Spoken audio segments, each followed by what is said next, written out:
Welcome, everybody, to Talk That Talk, where we have the unfiltered, unscripted, uncomfortable conversations about band, HBCU band, music education, and more.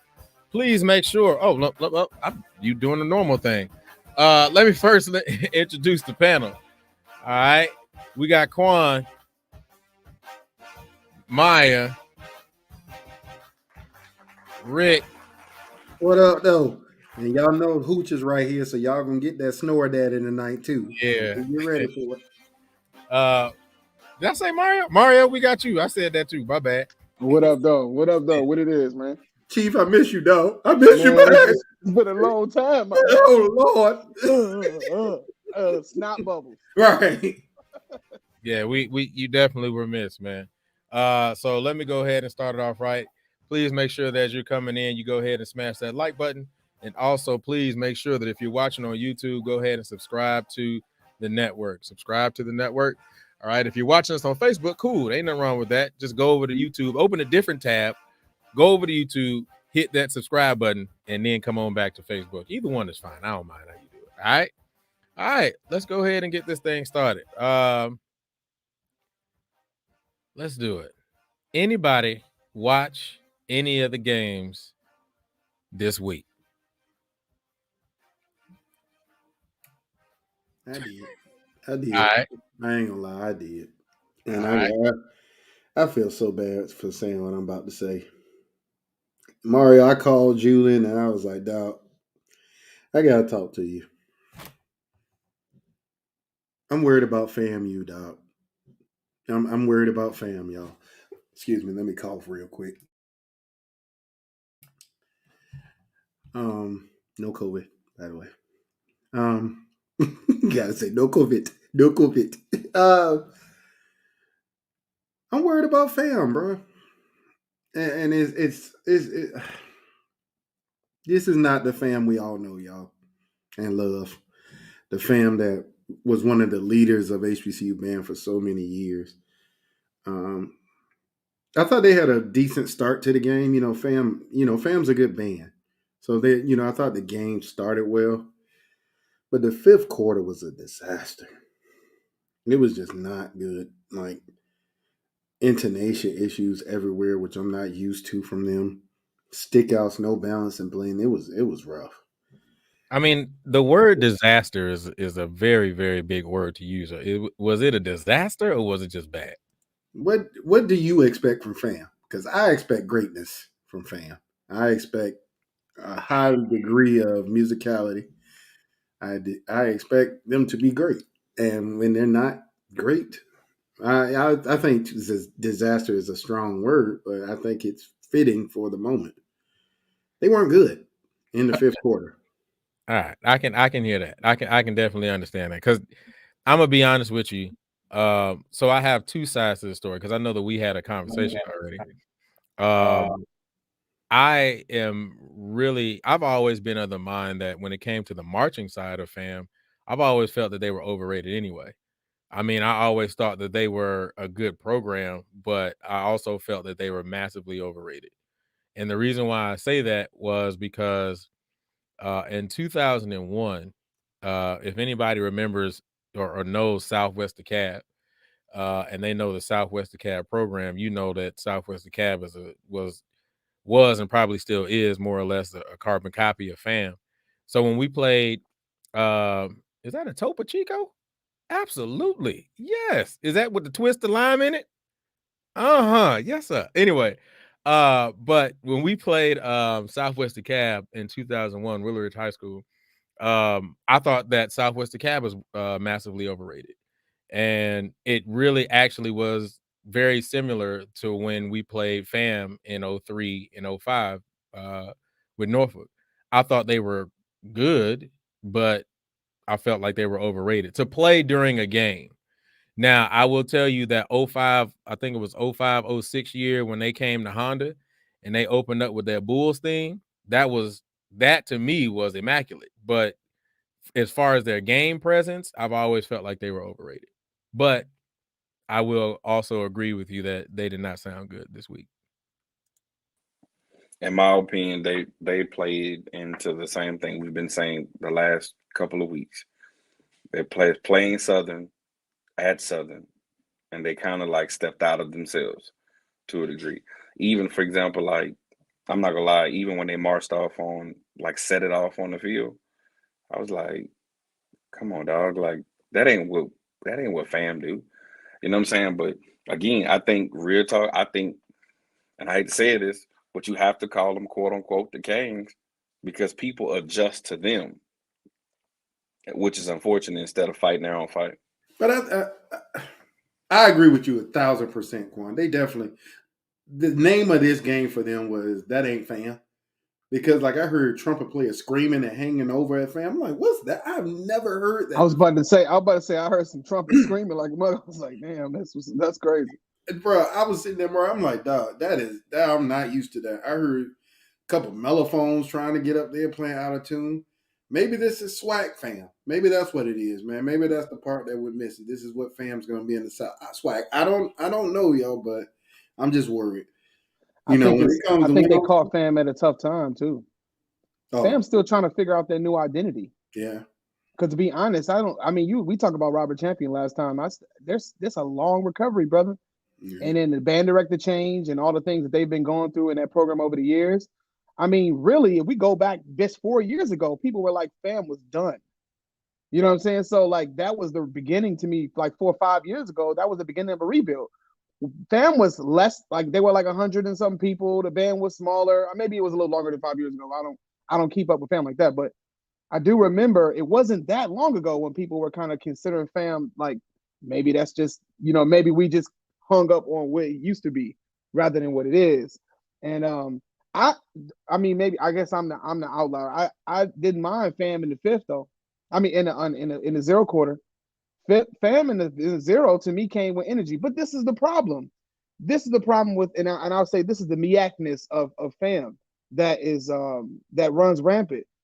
A&T, Norfolk, fam, Bethune, not much because they don't be playing shit anyway. But most of these schools, they don't have enough chops to last like these other bands in the SWAC. SWAC bands play and play and play. Like what Southern did, they had just done the last 3 weeks with bands, heavy hitting bands, the last 3 weeks before that. So fam coming in is like they're not. I don't think they're accustomed to it. But I think I say this. Let's give them a couple years in the SWAC, see how they adjust. If they become like the normal everybody else, or they stick to their guns. But I can't say that. Not to cut you off, Rick, but I can't say that because they sounded good last year for the last Cracker Barrel before COVID. Like that wasn't a bad band. Like when they performed in Houston the first time, they weren't bad then. No, they're not. So I don't think they're bad now. I didn't use the disaster word. I don't think it was a disaster at all. I think fam is still really good. I just think fam. That's why I said that word disaster is pretty heavy. Fam comes out of their character for Southern because Southern pulls people out of their character. So I didn't feel like fam became another band when they play other bands in the SWAC. I felt like when they played Alabama State. I enjoyed the battle because I feel like they were kind of. I enjoyed the battle against Alabama State, but I didn't enjoy the battle against Southern because they started doing stuff that was uncharacteristic. I didn't hear screaming trumpets and mellophones and shit when they were battling Alabama State, but I did hear that against Southern. Maybe it's the fifth went longer. Maybe they didn't have a zero quarter. That's one thing too. So those few little 20 songs that they play, that they run short on them shit. So you ain't got much left. You got to play what you got. Your book is a little slim. But me saying that the disaster was specifically for the fifth quarter because I started it by saying I liked the zero. I thought they were fine. Yeah. The fifth quarter was not good, y'all. I mean, like I know we got respect. They sound horrible. But now let me just go ahead and say this too. One, I didn't even know. I didn't watch everything. I just kind of had a chance to look at the fifth, but. Let's also keep it a buck, dog. Southern didn't sound good either. I disagree. I didn't think they were. I think they were consistent with what they do. Well, but that goes back to that thing we were talking about last time. It's like they are the normal. They were consistent. They were consistent with what they do, but they didn't just really sound great.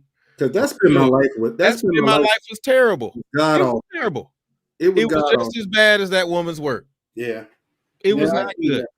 I give you that. That's been my life. So, but then that goes to your point to Rick though. Like when you say this, like when Rick meant disaster when he was talking about the fifth, you say they sound terrible. Are you talking about that song or everything? Because everything else did sound terrible.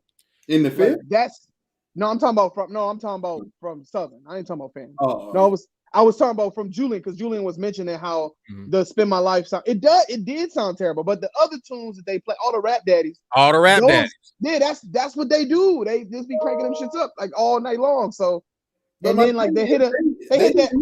They didn't hit them rap That Jill daddies Scott later on in the battle though. I will say this: I do like that Jill Scott though. That Jill Scott joint that they play this year is that go hard. I can't think of the name of the joint, but it's a Jill Scott joint that they play, and they played it against Texas Southern.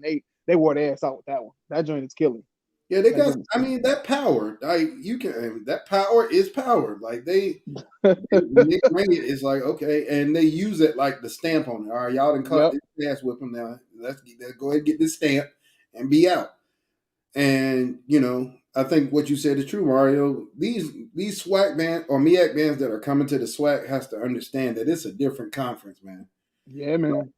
I remember when we were in the band in Norfolk, we played the same songs in the fifth every time, every week, every week, no change. You'd be lucky if you got two or three on. Hey, we got one song and we're out. We're not going to be here all day. Hit it with that juke joint. we already took care of everything we needed to on the field. We don't have to do all that in the stands. Yeah, that was. Hey, you got one. Always make Doc sound like a leprechaun. Hey, Doc. Hey, Andrew, you got one song, Andrew. One song, and we're out. We're not going to be all day. That's hilarious. Go ahead and hit them with a little of that turn on the action, and then we can go. Turn on the action, and then behold, and then we're out. We're out. We got to go get a chicken box. That was Dr. Sanford. I'm going to tell you what. I don't know if it was this week. I don't know if was it this week. Alabama State and Alabama A&M. Was that this week or last week? That was last week. Well, I didn't see y'all last week. I'm going to tell you. I thought when I saw this, I had to. I wanted to speak to Maya about this. I was really impressed with the divas from A&M. I thought that they did great when I saw them, and I was like, I wanted to know your take on them. I know that was last week, but I just had to ask you what you thought about the Alabama State, Alabama A&M, kind of like head to head. I'm a little behind on it. I saw a couple of clips. So I did like what they did. Some of the things were definitely a bit different. Definitely the utilization of their formations within the stands themselves. I don't know. I forget which song it was, but there was something where typically, you have your setup where you have your captain, possibly your co-captains or whoever, and it kind of goes back from there. There was a complete switch in transitions where the captain ended up in the middle. They was walking over bleachers. This crowd was coming to the front, back to the back, and all that type of stuff. So yeah, like that was definitely entertaining. It threw me for a loop because I was like, "Oh shit, what's happening? Did somebody mess up? Like what's going on?" Right. But then when I figured it out, I was like, "Okay, like yes, this is different." But that's kind of like the pros of being able to have those smaller numbers because you can utilize your space a whole lot more. Now they're definitely up in the game when it comes to sticking out the box. Now the thing is, I'm uncomfortable. What makes me uncomfortable is that it is so different. So I'm like, ooh, now we doing jumps over the bleachers and all types of stuff. I'm not opposed to it. It's just different. So getting on board with that, but I can applaud the fact of being unique and really stepping outside the box and changing the game up in a different perspective. Because I mean, at this point in time, what have we been saying? All the girls are pretty much doing the same thing. So I mean, figuring out something to get you ahead, I'm with it. Again, it's just kind of like, ooh, this is different. Right. This is something to get used to. But it'll be fun to see how everyone else reacts because now it's going to be a chain reaction. And everybody's like, okay, well, damn, what do I have to do next? So did you watch the Alcorn Southern game? Alcorn Southern. I saw some clips from that game. I mean, honestly, I'm sorry that Gigi took it from me. Aside. That's what I said. That's what I said. I said the same thing. And let me tell you, I don't really, literally, I'm gonna be straight. I'm dead ass on this. I had to pull out the New York in me. I'm dead ass. Like, I don't ever really pay attention to like 8 counts and stuff like that, because I just like I'll be like, oh, it look fly, like, but I don't know. I don't really know if it's like better than some. Yeah, I just know when it's trash. You know what I mean? I can tell you when it's trash, but I don't really know when it's like really like super clean. Like, so I was watching and I was like, yo, the Alcorn's dancers look great from across the field. Like you can see them, and I was like that. And I don't know. I felt like I've been watching Dolls this year, and they're missing something for me this year from the Dolls. So I don't know. The band is going crazy, but the Dolls, I don't know. Something is missing. I was gonna ask you about that, Maya, because I was watching the Dolls field show routine from FAM. And I'm gonna be honest, I really appreciated the fact that they kind of did that drill where they opened up the formation and allowed them to be able to dance in the center. But I don't know, it just didn't feel 100% doll-ish. So I didn't know what your thoughts were. I was definitely gonna ask you about that. I'm trying to think about, and honestly, I think I'm a day late and a dollar short. I think I'm a week behind. The clip that I'm thinking of, it might even be from Homecoming, so I might be a week behind, and I don't even know if I've seen this week's clips or this past week's clip. So I can't comment for sure. We might have to table that one until next week. Have to do a little bit of homework. Yeah, I'm not even sure, and I don't want to lead myself down the wrong path. Got you. Well, I think, but here's the last part too. Oh, actually, I'm gonna pull it up while we do this. But look, I gotta say 2 things quick, y'all. I promise. I'm not gonna pick a winner from this FAM and Southern battle until I hear clips from somebody else. Because until I can hear an unedited or unaltered audio clip, then I'm gonna reserve this, because that. Did you hear that audio change in the middle of the song, bro? Hold up, we gonna get into that, bro. We gonna get into that, bro. Hit the pause button on that, man. Right. My bad. I'm gonna leave that right there. But that's the first thing, and then the second thing is a lot of these schools got to step up they media teams. Because the only reason we always talking about Southern is because that's all we ever see. Like Garrett. Again, pause. We coming on that, bro. We coming on that. Just pause. Hit the pause, daddy, dog. Well, I'll shut up. Y'all go ahead. I got you, son. See, I hit that New York. Right. Hit the New York, dog. I've been watching too much of that Wu-Tang. All right. So let's go ahead and get into it. Unmute your weak ass. Why you on mute? Like I spit it myself. With your weak. I spit it myself. My bad. All right, man. My bad. If you just tuned in, welcome everybody to Talk That Talk. We have the unfiltered, unscripted, uncomfortable conversations about music education, band, HBCU, band culture, and more. Please make sure that as you come in, you go ahead and smash that like button. Or you can go ahead and hit the love button or the heart button or whatever. I don't care. Just go ahead and hit one of them buttons. It doesn't take long to click a button, man. Also, please make sure if you're watching us on Facebook, you can go over to the YouTube and subscribe to the network, and then go back to the Facebook and continue watching it on Facebook. Or you can just go watch us live on YouTube and go ahead and subscribe to the network. Also, please make sure that you turn on notifications. All right, let's go ahead and get into it, because y'all were jumping in and out of some of these things, and I want to go ahead and just dive right into it. So I'm gonna actually start with where you all started first, and then we'll move forward with that. So one of the things that one of you guys brought up is about FAM and how FAM is, when they play Southern, they Southern, or at least from what we see, they tried the Southern, right? But as I was listening to some other clips, not necessarily from this past week, but from kind of weeks prior, it kind of brought up one of the things that Rick asked not too long ago, and we talked about, was fundamentals, right? But what's starting to truly bother me is I don't even really think that, and this is my personal opinion before we get to the question, but I don't really think too many programs have identities anymore. I believe, and this is my personal opinion, that for the most part, everybody's trying to sound or kind of look like one group. So here goes the first question. It was up here. Dang it. Where'd it go? I accidentally deleted it. All right, so I'll ask the first question. It was my fault. See, man, I'm all jacked up today. But I'll go ahead and ask the question and put it on the screen. All right. So the first question is, are there any differences in band programs anymore? Are there any differences in band programs anymore? Mario. Absolutely, there are differences in band programs. There's a ton of differences. I mean, we would starting off talking about the balance and timbre and the control and sound of Prairie View.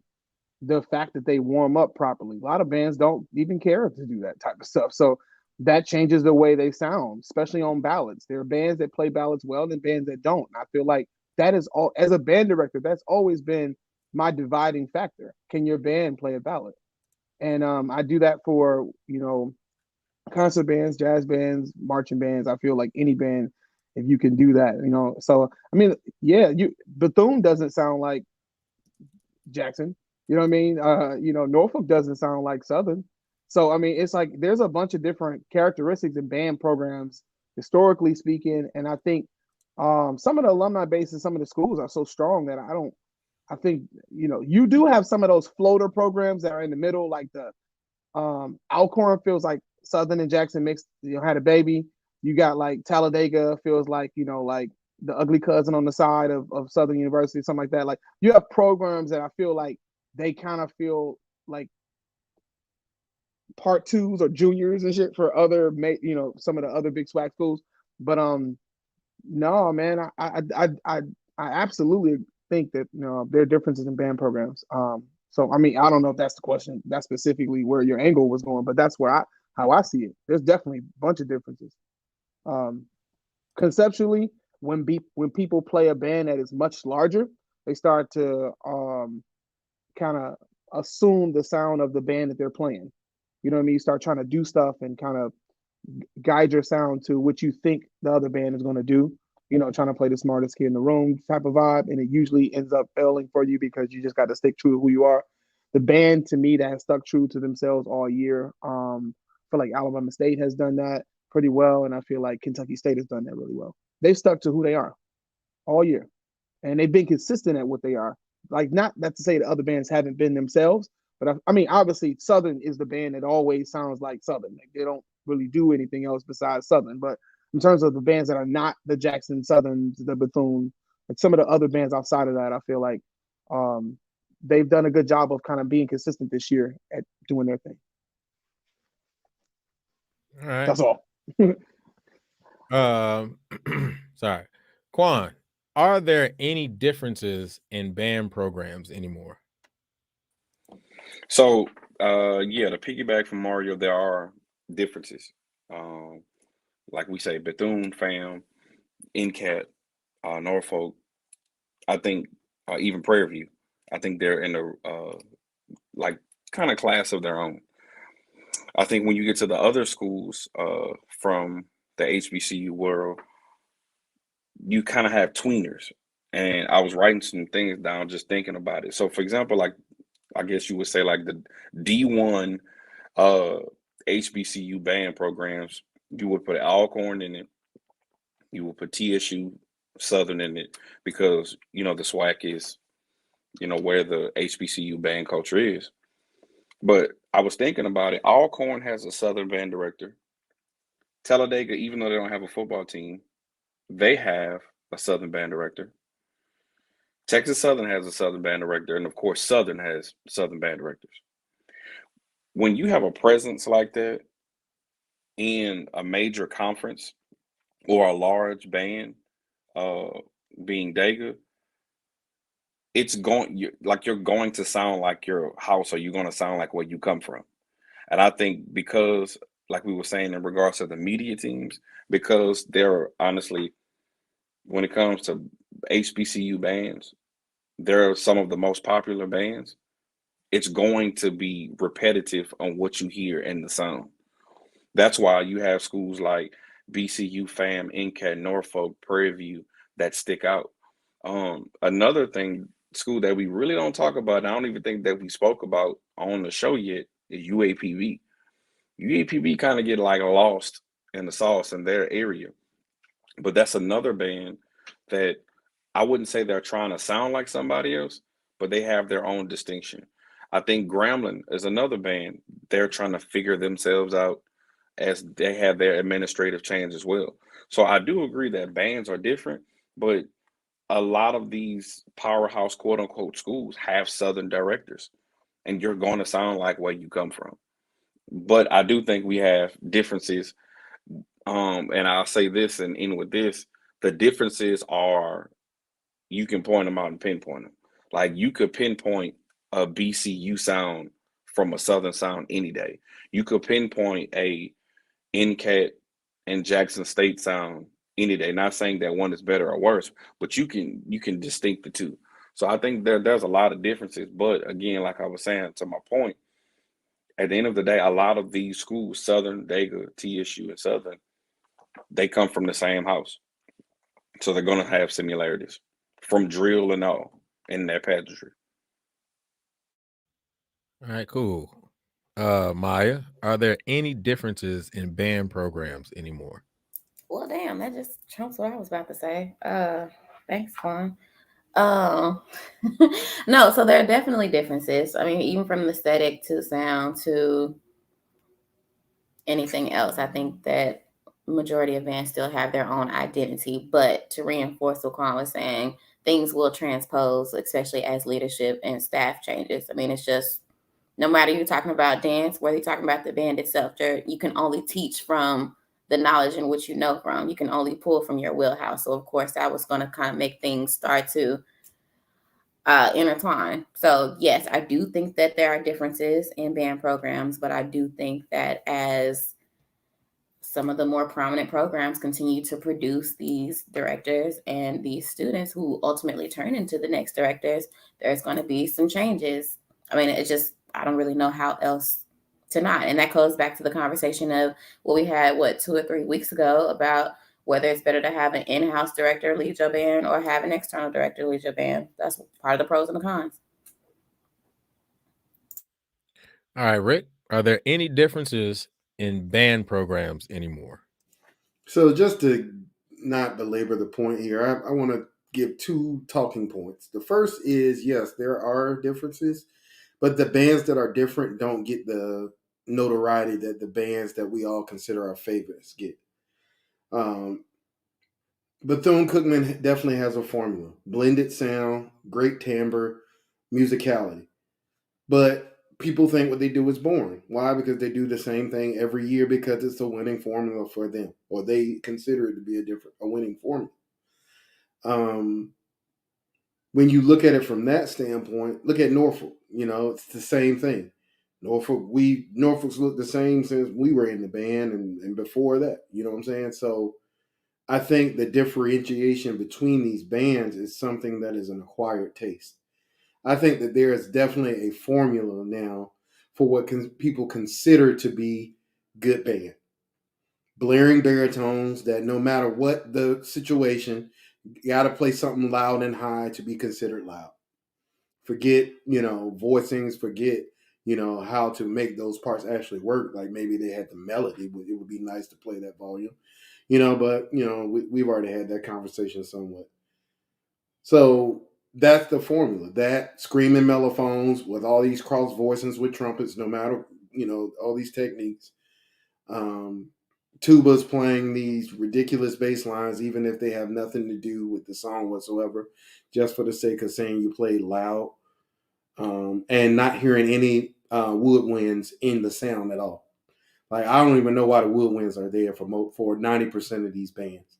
That was something I always appreciated about Norfolk. When we played, you could hear our woodwinds, partially because we had excellent woodwinds in the band, but B, the way Mr. Adams wrote that, that part was written in a way that complemented the piece, not just double the trumpet line. So I think that's the first part of it, is that when you talk about bands that are different, they just don't get the notoriety, or they don't have the media teams that some of these other bands have that are considered to be great. The second part of that is Quan brought up the whole thing about Southern band directors. The reason why you see so many Southern band directors is because, let's face it, y'all, that's the band that everybody considers to be the top tier. Whether you agree or disagree, the consensus in the band world is Southern is number one. Everybody else is after that. I know that might piss some Jackson people off and some other bands, but the fact of the matter is, that's the case. But here's the thing about that argument. There are a lot of Southern band directors that don't want their bands to do that. Like Dr. Zachary is one, at PV. He created that, what that band has become, and, I know for myself, when I was there, I refused to go out and have that type of sound. So I worked diligently on making sure the band played with a specific sound. So there are Southern directors. Another one that comes to one as what's the school in the high school in Houston, Westbury. Westbury. Westbury's band director does not allow those kids to play that way. And Westbury can play a ballad better than most colleges. Y'all don't believe me? Go find a Westbury video. Like Westbury their band director is a Southern graduate, and he doesn't do that. So I think it's all about the musician. I don't think it's the college, because at the end of the day, good musicianship is good musicianship. It don't matter where you come from. So that's it. So you brought up something, Rick, that actually is making me think, right? And it really ties into the question and the thought that I had coming up with the question. You brought up about the arrangers and, what exactly people are quote unquote looking for when they consider it to be good, the blaring baritones or the cross voicings and all that kind of stuff. When we look at all these programs, specifically just talking about marching band, when we're looking at all the programs, how many of these programs don't write like that? I mean, sorry, y'all, the snoring has begun. But to be honest with you, bro, I don't know, because I hear it in every band. I definitely hear it in every band in the swag. There's, especially when they hit them rap daddies. That's the formula. You gotta have the high baritone. You gotta have a mellophone screaming on a high C or D or higher. I've heard some mellophones trying to play F and double G on mellophone, like that's hip. Some of these ridiculous tuba line, like that is the formula for these rap daddies. So at the end of the day, I don't really hear many bands that shy away from that, because even bands like Norfolk for a while have fallen into that trap. I think Norfolk now is starting to go back to sounding like Norfolk. Bethune is not doing that. Somebody brought up Tennessee State. Tennessee State, to me, has always, I have never, ever put Tennessee State in the category with anybody else. I know my boy Larry is there, and Larry was brought up in a MEAC tradition, so he has that the training to do it the right way, but B, he has that sound in his head. So I think they've always had a lane of their own. So, but they never get put in the category where people say that's the best band in the country. I've yet to hear one person in any argument say that Tennessee State is the best band, where they play with a more cohesive sound than most bands. So, and they were delivering those L's at the beginning of the year, but because they don't have a exceptional team that's putting them out there, it's like, oh, they there, cool, they sound good, congratulations. So and so if you say it, if you go from that perspective, then once again, then what are the differences, right? Because I'm just really looking at, if I close my eyes and Jackson, Southern, Alcorn, and I can probably name a couple more, but those are just the three that just popped on the top of my head. Which one would you be able to tell apart? But the problem is you're only naming SWAC schools. I think your argument is absolutely valid in the SWAC, because in order to be considered along with the Kings, you got to be doing the things that people assume make the Kings great. They aren't having these conversations, y'all, in the CIAA. Elizabeth City does not sound like Virginia State, who doesn't sound like, whoever else. North Carolina Central, yes, DeLynn went to Norfolk, but DeLynn is a good musician. And for a while, in my opinion, they were a better band. But, now over the last couple of years, Norfolk has really figured it out. So I think this is a SWAC-specific conversation, because this, Julian, especially in the MEAC, none of us sounded the same. A&T was the small band with the big sound. You know, if we want to talk about sound and cleanliness, Norfolk State. Sorry, y'all. I know this is gonna cause people to get pissed off at me, and I'll hear it. But let's get controversial. If you want to talk about overall presentation, who's cleaner than Norfolk? But Norfolk don't get the notoriety that everybody else does. Why? Because you don't see their videos. I haven't seen a video of Norfolk in about a month now. Well, I'm gonna go back on what you said. Yes, if you go back to when we were marching, yeah, a lot of bands could be considered to be different during those times. 02, 01, 2000. I mean, Texas Southern didn't, for the most part, didn't really look like and or sound like Jackson, you know, or Southern. And Jackson didn't sound or look like Southern. Jackson. I still go back to the idea of pre-Robert Champion, post-Robert Champion. And so that's kind of what I look at all the time sometimes when we have these thoughts and these conversations. Maya, let me ask you this question. From the dancer's perspective, are there any differences as it relates to the dancers? Yeah, absolutely. You mean in terms of like the overall aesthetic or the look of the thing? Yeah. Yeah, absolutely. When it comes to marches, when it comes to style, when it comes to traditional things, there are always things that set each line apart. Now, when we get to, you know, those blurred lines, but still there are still things that make Stingus the Stingus. There are still things that, even if it's down to struts, we can make it as simple as struts. There's something dynamic, there is something specific about each school's quote unquote traditional strut that makes them them. Or the fact that if we want to talk regionally, right? Alcorn, Jackson, they gonna buck. Stingus is gonna, you know, they kind of blur the lines of bucking, and then it kind of moving this way, it kind of peels off a little bit until you get back down to Texas Southern. But yeah, absolutely. No, without a doubt, there are standard differences that make each school different. You don't see the JSS doing kick line, but you're gonna damn sure see them Foxes do a kick line, and so on and so forth. All right, cool. That was a good one just to go ahead and get it started off. So I got a follow up question. Okay. So do you feel that either the media of today has influenced some of these SWAC schools to sound? Pause. Just pause. I'm gonna let you ask the question. Just pause. I got you. Trust me. I got you. All right. Okay. All right. Just trust me on that one. Everybody out there, I ain't cut my boy off. All right. There's a reason why. There's a reason why I did it that way. All right. So look, if you're just tuning in, welcome everybody to Talk That Talk, where we have the unfiltered, unscripted, uncomfortable conversations about music education, band, HBCU band culture, and more. Please make sure that as soon as you come in, you go ahead and smash that like button. All right. I always say smash the like button, but click the like button. All right. We need the match.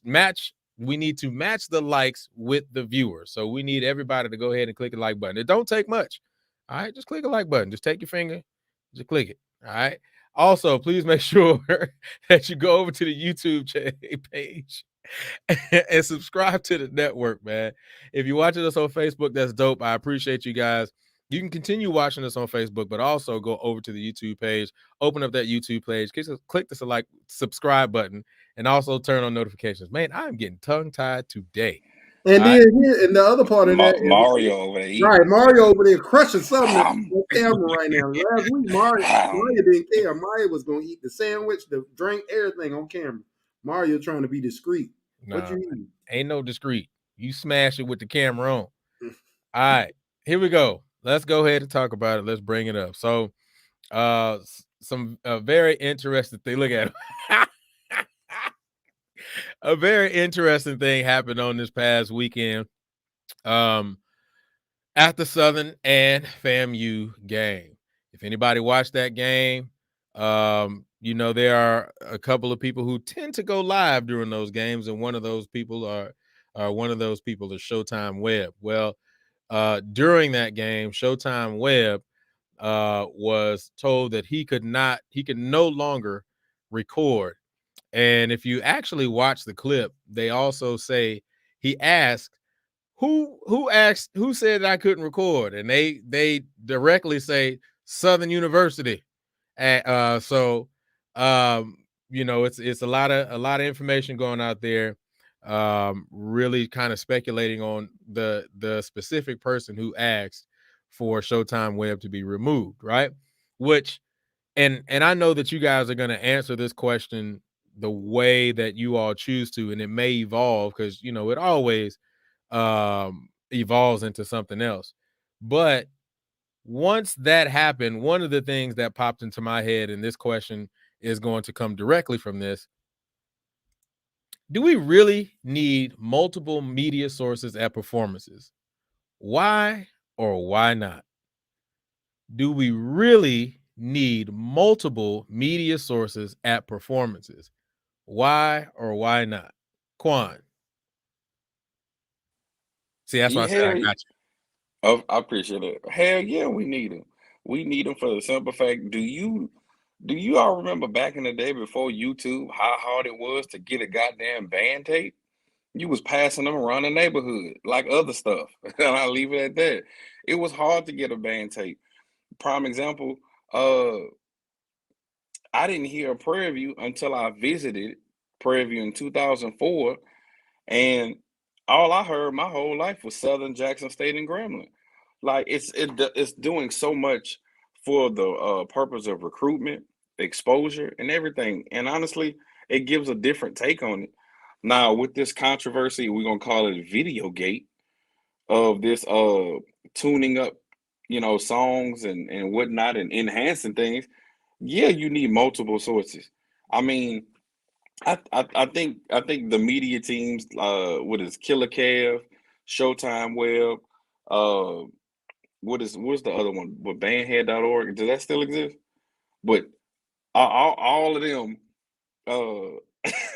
all of them. I mean, like it's a real place for it, bro. So I think the multiple media teams is good on my part, bro. All right. Mario, why you smashing some food over there? Do we really need multiple media sources at performances? Why or why not? We was just talking about Southern having a possible doctored film. I like to get multiple angles of things because I think it's cool. I think it only furthers our culture. Now, I feel like everybody who is on that field should get clearance. I do agree with that part. You just can't just show up. You know what I mean? Just be like with a big ass rig, a whole bunch of people and cameras everywhere. You do need to get approval from the programs that you're recording, in any other situation. But I don't think it hurts to have other media sources in place. Now, where this is going, like a Southern University, they're not they're not just like a marching band. They're becoming like a brand. And so when you get into an idea of branding, you want to make sure whatever information is out there, you want to control the narrative as best you can. You can't stop cell phone clips, but you can stop other people coming up and put coming in and having their cameras in your band room or wherever they're going to be, to create alternative versions of something. You know what I mean? I don't know, but I don't think people are looking to sabotage bands, but I do think that there are bands that are looking to build their brand to a level that is beyond just the spectrum that we've always known it to be in just the marching band HBCU world.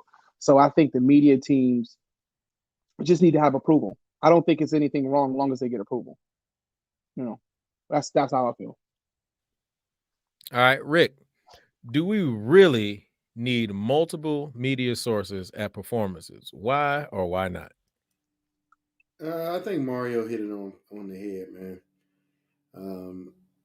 But I want to take it in a slightly different direction. Do we need multiple sources from what Quan was saying? Yeah, because we need to make sure people are being true with these clips.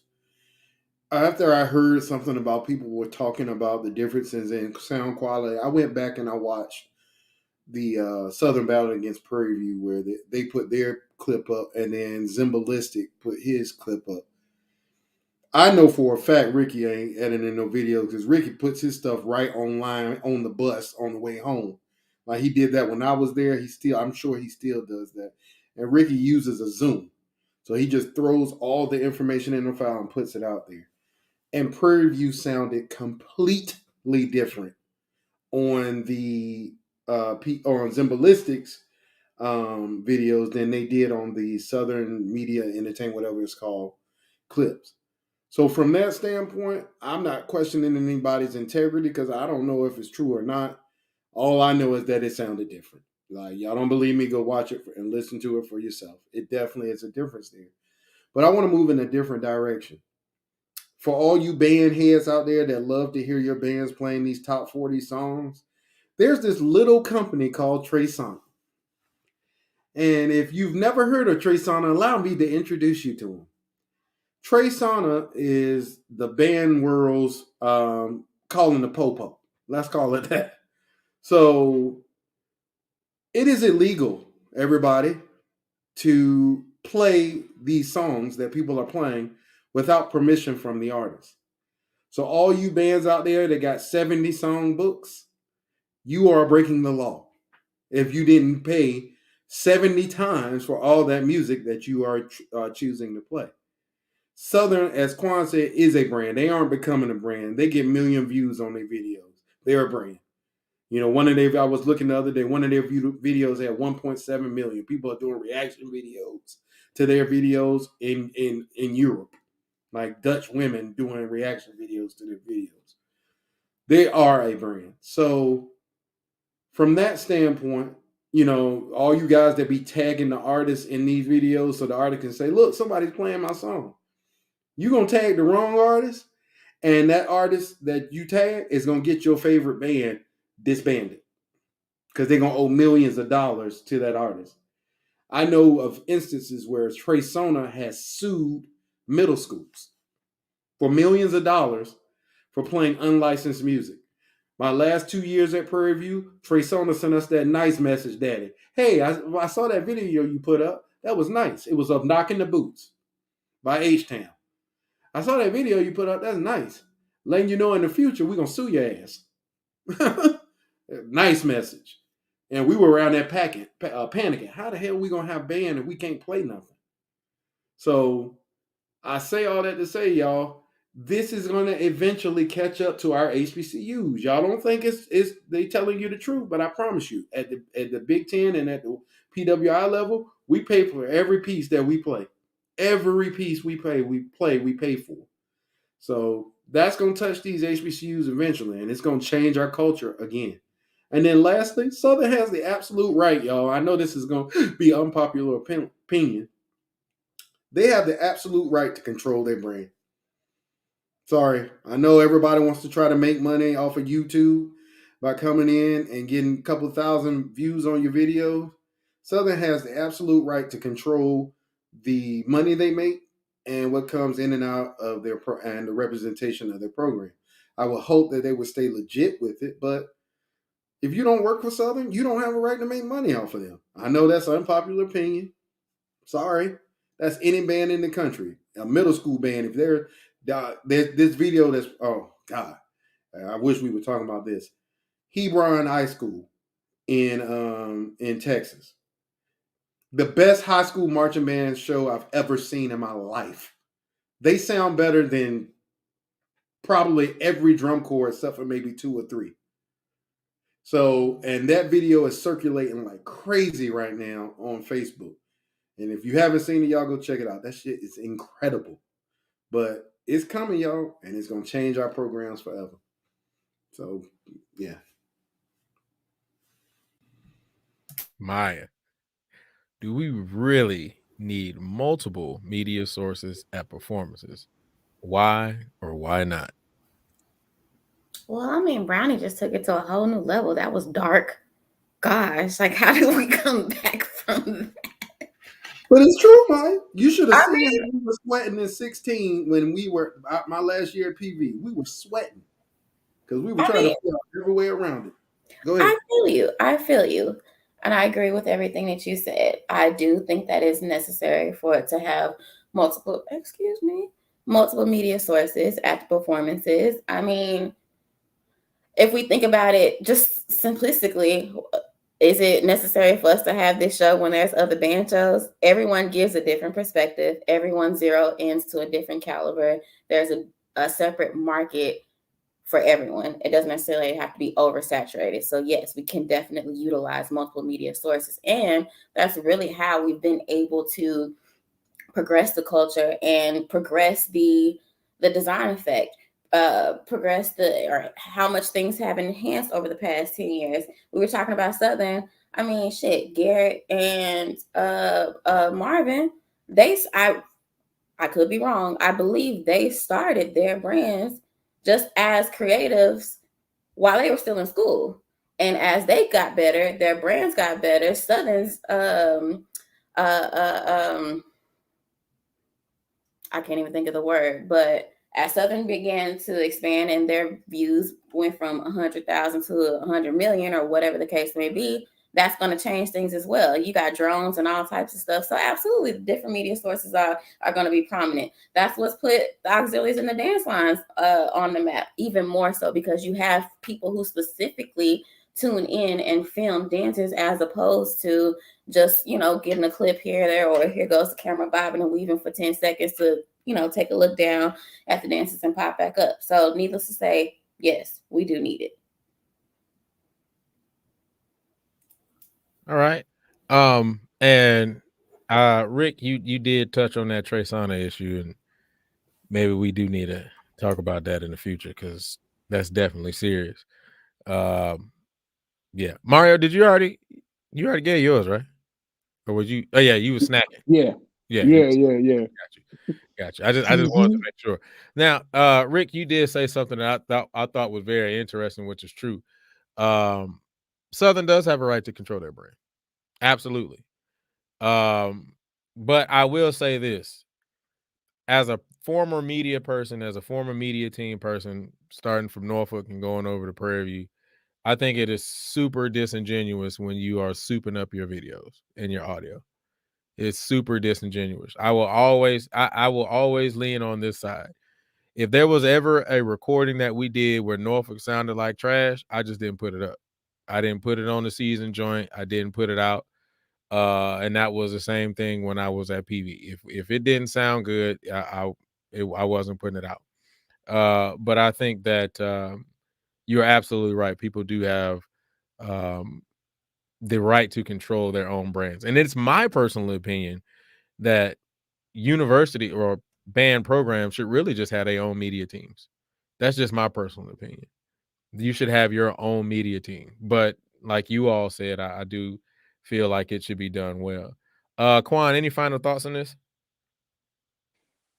No, we kind of tapped it all, and then I mean Rick gave a perspective that honestly I didn't even think of initially, but I do want to add this point, and I'm not like we said we're not questioning the integrity of the media team from Southern, but y'all remember when they had Crankfest a few years ago, and it was Jackson State, and so they had like Southern had messed up like real bad.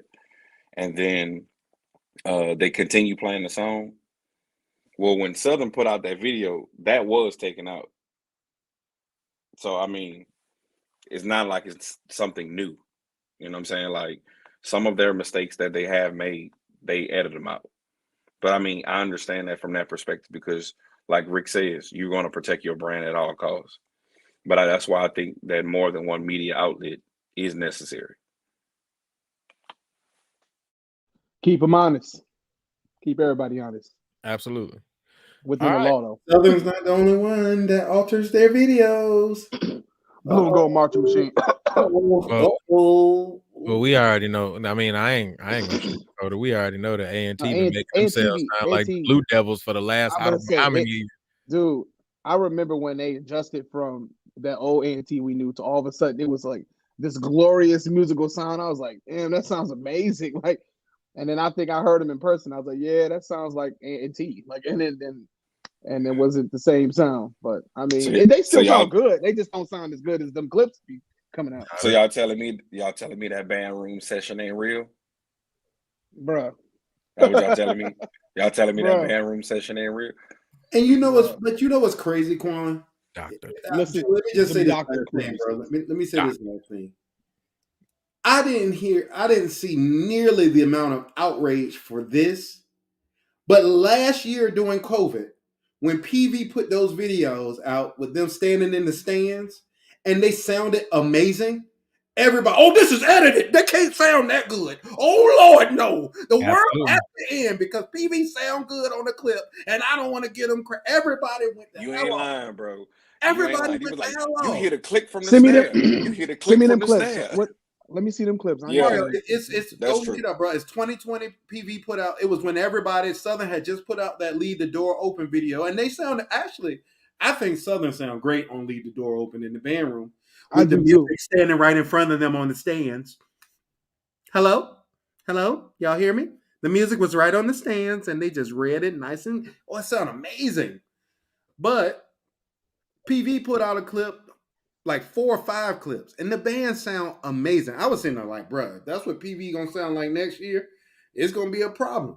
And the whole world lost their mind, Mario. I wish you could have seen that damn uncut group, bro. Like, this was done in a studio. What studio was open for a 300-piece band during COVID? Like, these people are insane, bro. So all I say, man, is, kudos to these media teams for hyping their bands up and making their bands sound good. I just want to hear good band. So, hey, I'll leave it there. All right. And there it is. If you're just tuning in, welcome everybody to Talk That Talk. We have the unfiltered, unscripted, uncomfortable conversations about band, HBCU band culture, music education, and more. Please make sure as you come in, you go ahead and smash that like button. Just go ahead and touch the like button. Just go ahead and tick just a little bit. All right. Hit that like button, man. Let's get these likes up, man. We want to get these likes up. Also, let's make sure that you also go over to the YouTube page, subscribe to the network, and turn on notifications. All right, let's go on to the next topic. Okay. This is something I was thinking about versus when we had a conversation, and I just wanted to see how deep you guys can get into this. So let's see how deep we can get this. So we already know one of the things that I know that we've talked about before is the visual representation of band on the professional level, right? Because a lot of students don't see that, and we usually say that because students don't see that, it's not a goal for them. So here's a question: what would it take to build a professional marching band? What would it take to build a professional marching band? Rick. A visionary that's in charge, that has a goal, a design team that is their only job in the band is to design a product that is going to be successful but also challenging and rewarding. A team of teachers who are qualified to teach at a high level, like actually care about clarity of articulation and things like that. And then a group of performers who are just as dedicated to those goals as the people that have been hired to do so. I think drum corps is the closest thing to professional marching band that's out there. There are some professional wind ensembles. The one that pops to mind right now is the Dallas Wind Symphony, who is incredible. It's conducted by Jerry Junkin, so you already know it's going to be good. If you don't know who Jerry Junkin is, guys, look him up. He's a director of bands at UT. One of the preeminent wind ensemble directors out there. Like, that's the guy you need to know if you're into wind ensemble music. So yeah, man, I think it's a very simple formula, but I think that with a professional group, there has to be innovation. You can't keep doing the same thing that you've been doing since the 70s. So I think that, as we talk about professionalism, you got to have a group that wants to push the envelope and do something different. So that's it. Okay, I got a question. So with that, you said you can't do everything that you've been doing since the 70s. So just realistically speaking, if we were to start this would be what, the inaugural or what have you, starting from today or moving forward. Mm-hmm. I just want to say that you've been using the word inaugural for like the last couple of weeks. Is that your favorite word every time? No, but it's grammatically correct. And what I say, reach one, teach one. There are a lot of people out here that be like, first annual. No, it's not. Sorry. So inaugural. Get it in your brains. Okay, you got it. Get them, Boo Boo Kitty. Behoove that as well. I agree. Converse, not conversate. All the things. Get them. I'm getting so tired of hearing that. But what does that look like now? So let's say, boom, Talk That Talk is gonna start a professional band. We all came from different bands. The prospects are gonna come from different bands. What does that look like in terms of the vision itself? Is it model? Is it a show style band? Is it a where do we start? What does that look like to y'all? But that's why I started the whole conversation with a vision. Yeah, with a visionary, a person that can put together a group of people that can accomplish the goal that they the organization sets out. Like that's why I use drum corps as an example. Every drum corps is different. Like this conversation we were just having, they don't have any of those issues in DCI at all. Every drum corps has their own identity, but every year the show is different. Yeah, they work on the same show for 4 months straight, but it's not the same show. That show doesn't look like the year before unless they're doing like a part 2 show. Like when I taught cadets, we in 05 we won the championship with the highest score ever. We had a 99.15. Blue Devils have since crushed that score out the window. They scored like a 99.5 or 6 a couple years ago, like almost a perfect score, which is ridiculous. But that show was part 1. We did the door part 1. The next year we did the door part 2. So there were elements of the 05 show in there, but it was still a completely different show. So instead of going to the Twilight Zones, which we did in 05, we went to Alice in Wonderland in 06. But it was like a trippy LSD Alice in Wonderland.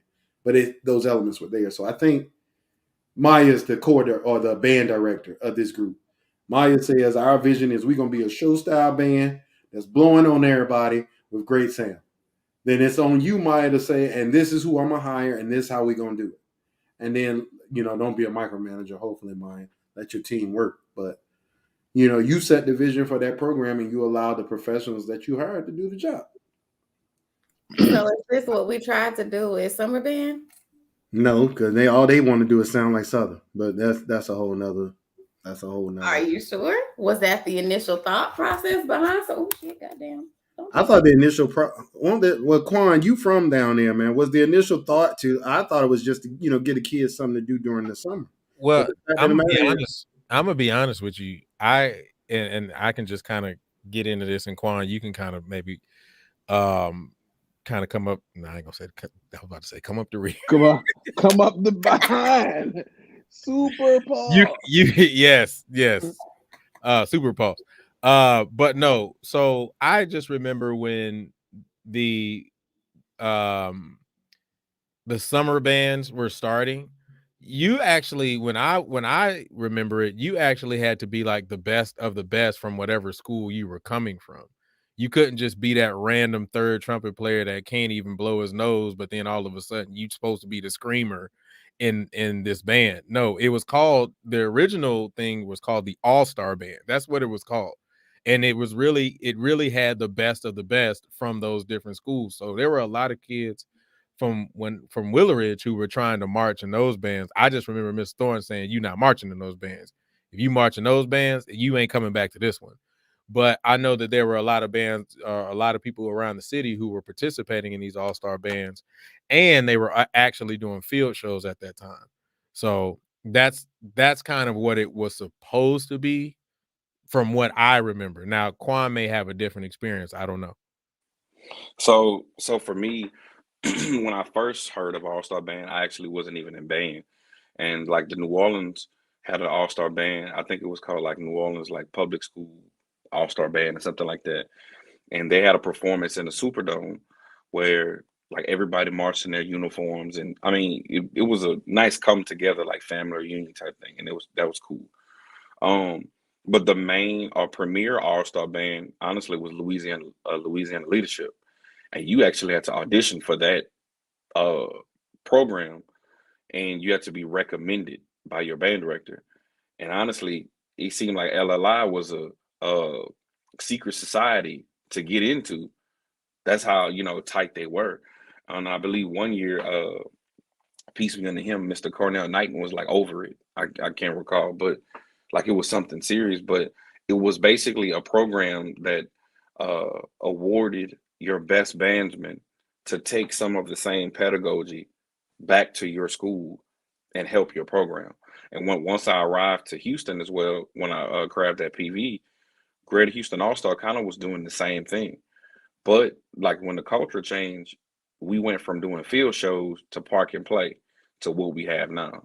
So, I mean, that has evolved in my opinion. I would love to see these all-star bands going back to being purely high school and doing shows instead of parking and playing with alumni, because that should be something separate.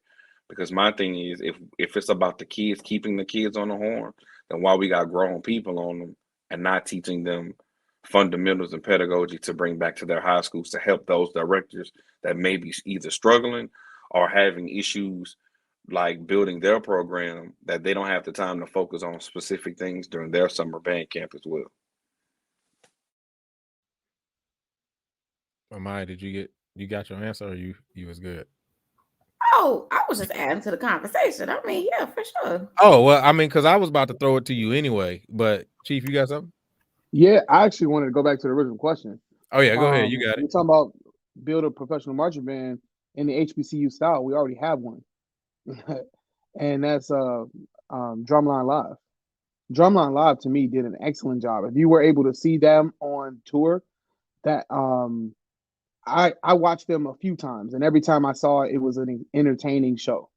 And I think if you do a professional band, you have to decide. The visionary, like Rick was talking about, has to decide what the goal of the group is. Is the goal of the group to perform like drum corps or do a competition? Because that's not really an HBC style, because we don't usually do competitions, the adjudicated ones at least.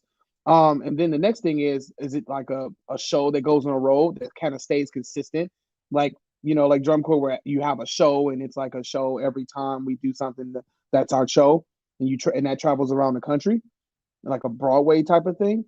Or is it going to be a band that performs for events, like for special events and something like that? So I think the visionary person has to have an idea. Two things: has to have a staff that's definitely diverse in terms of perspective, for one. Two, you have to have somebody that there has to be whoever's on the top, whoever's funding this. You're going to have money and sponsors behind this band. So you're going to have money behind it, and people who have money behind stuff is going to want a certain product. You know what I mean? And I think that product sometimes may come in a with a red bow and a package on it. It has to come a certain way. You know what I mean? Because when you have people's names attached to a type of event, that may create a different lane for the band, other than what we like band heads, like like not necessarily us per se, but just like regular old band heads who like to watch band tapes and see a band creasing, like what I'm saying, just murking on another band. That's not the culture of it all. It would be more of a show than it would be about the musical competition aspect. Because if you have a professional band, are we talking about creating a professional marching band coalition where it's multiple bands? Like there's a lot of different angles to really discuss that. So I think that as we're talking about just a marching band in general, that's what Drumline Live was. Professional marching band. Those guys were getting paid. They went overseas, they went on tour, they traveled, they performed, they spread our gospel, you know what I'm saying? Or what we do all the time. However, the third thing that you need to have in that visionary is a person that's going to decide what band are they modeling after. Because Drumline Live modeled after FAMU. They modeled after FAMU. The person who was over that had a FAMU type of style as far as the marching style. The marching style of Drumline Live was FAMU. And the way they played a lot of their music was FAMU, inspired. So I don't know about the dancers. Obviously, they don't have dancers at FAM, so I don't know where that came from. But it's probably whoever was involved with that. I'm not sure. But I say that because it's an existing thing. But I think I know what we mean. But it would have to just be a very clear goal and target, because it will be all over the place if you don't have a specific goal in mind of what you want. The main thing is you need l'argent. You need that money. Right. You gotta have sponsors, man. You need sponsors. You need people who are gonna put some money behind this thing to make it work. And here's the other part of it, though, because y'all brought up these summer bands or whatever they're calling it. What is it? What is that? It is I summer don't know band. what it's called Summer anymore. bands. Mass Summer band, bands. Mass summer band, band. Summer mass all-star, bands. Yeah. everybody got a different name. But go ahead, you got it. You know how some of these schools have lost their way? Because they borrowing from these summer bands now. A group of high school kids. New Orleans played that Deads by Migos. Every college that wanted to play something loud the next year played that song. Like every I agree. number of schools played that song, and it's happening over and over. Like people are watching bands like, "Dog, you see what New Orleans Mass Band play? Yeah, we playing that cool." Like that's these bands are so lost when it comes to direction that they out here actually borrowing from these mass bands. And then the second part of that is if you 40, 30, 25, and you still worried about some damn marching band and playing during the summertime, you got a problem and you need to seek help. There's money to be made. You ain't making no money out there paying to go drive to Mississippi to battle somebody's band and you 40 with a trumpet in your hand. Like, let it go. It's okay. You can go back to homecoming and be with your friends. Quan, don't make that face. Because if I see you at 40 out there beating a bass drum, I'm going to come tap you on the shoulder as your friend. I don't necessarily agree, bro. Quan. Yeah, no. Nah. Tell me why I'm wrong. I will. I'll let Quan speak though first. So for me, I don't want to march because I'm not in the best shape. So that's number one. And the way my health insurance set up, I don't think Aflac gonna cover me. You know what I'm saying? Getting hurt on the field. Boy, gonna be in and out like that Wi-Fi last week. You feel me? That's number one. Number two, at the end of the day, because I'm a director, I live it. And I think that's different. But for those who that was a significant part of their lives where you get this certain, time frame to kind of live it up. I don't see an issue with that. I think because all of us are directors and still in the field, it's different. So we live this life on a day-to-day basis. Honestly, we're trying to find avenues to to decompress from, just dealing with band all the time. But I don't see an issue with the mass band part. My only issue is where's the lane for the high school students? But that's that. my point. That's my point exactly, Quan. You literally. Oh, I think I should have been more clear. I could see if it was a situation like Southern Alumni Band versus PV Alumni Band. You are out there with a bunch of adults. But if you're 40, standing next to a 14-year-old, standing next to a 21-year-old, standing next to an 18, whatever, that's a problem, in my opinion. Maybe I'm wrong. Yeah. Go ahead, Mario. So I totally understand what you're saying. I don't promote people who are don't have any career ambitions and don't have a life and that type of thing to just continue to year after year after year, claim they claim the neighborhood fame is, cranking up on a baritone or something like that. That to me, that's I don't want to talk about people, but I don't think that's a good thing. However, there's a lot of other aspects to what marching band means to all of us, though. And I can speak from experiences of growing up in Detroit, and for some people, marching band was their escape, and their real life situation is horrible. They may have a job, they may be working, they may be taking care of their responsibilities in whatever way they see that's taking care of responsibilities.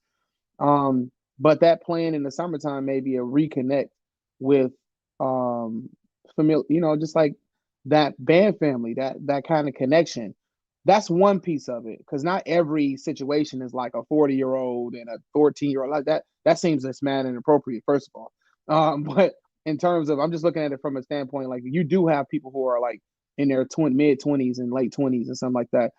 There's this other aspect of this. To me, I think another angle is we always talking about how band ain't the same no more, this and the other. Well, who is supposed to teach them? Sometimes you have piss poor band directors, and then you have some old heads that may be able to help guide some of these cats. Because to be honest, I know in Detroit, most of y'all don't know this because y'all don't come from the culture I come from. Detroit lost all their high school band programs, bro. Like everybody was gone. And it has been some beasts to come out of Detroit, as y'all already know. But these band programs were like lost. They were gone. And not because the teachers They left, still because gone? no, I'm saying like many of them aren't there anymore. Schools closed down. Like King, Osborne just came back, bro. My boy sweet. David is up there. Yeah, shout out to 06, bro. David Brown. So it's a lot of times these programs get shut down. Yeah, don't be a hater, dog. So a lot of times these programs get shut down. Thank God Cass is still kind of going, but it ain't the same Cass as it was putting out the same type of product. Those kids are different. The band, Miss Allen is gone. You know what I'm saying? Miss Allen's gone. Mr. Pruitt's gone. You know, rest in peace to Miss Pruitt. But Miss Allen's still alive. I'm just saying she left Cass. But I'm saying that to say that a lot of programs aren't the same anymore. In Detroit, those mass bands was the only place these kids would play. That was it. They had no other place to play. And if you've been to Detroit, the place is desolate, bro. Go to the east side where you don't see nobody. You're literally, I'm talking about people. You don't even really see people because it looks like people just like a scary movie or something, like just people just left or something, like body snatchers and some shit. Like it's weird.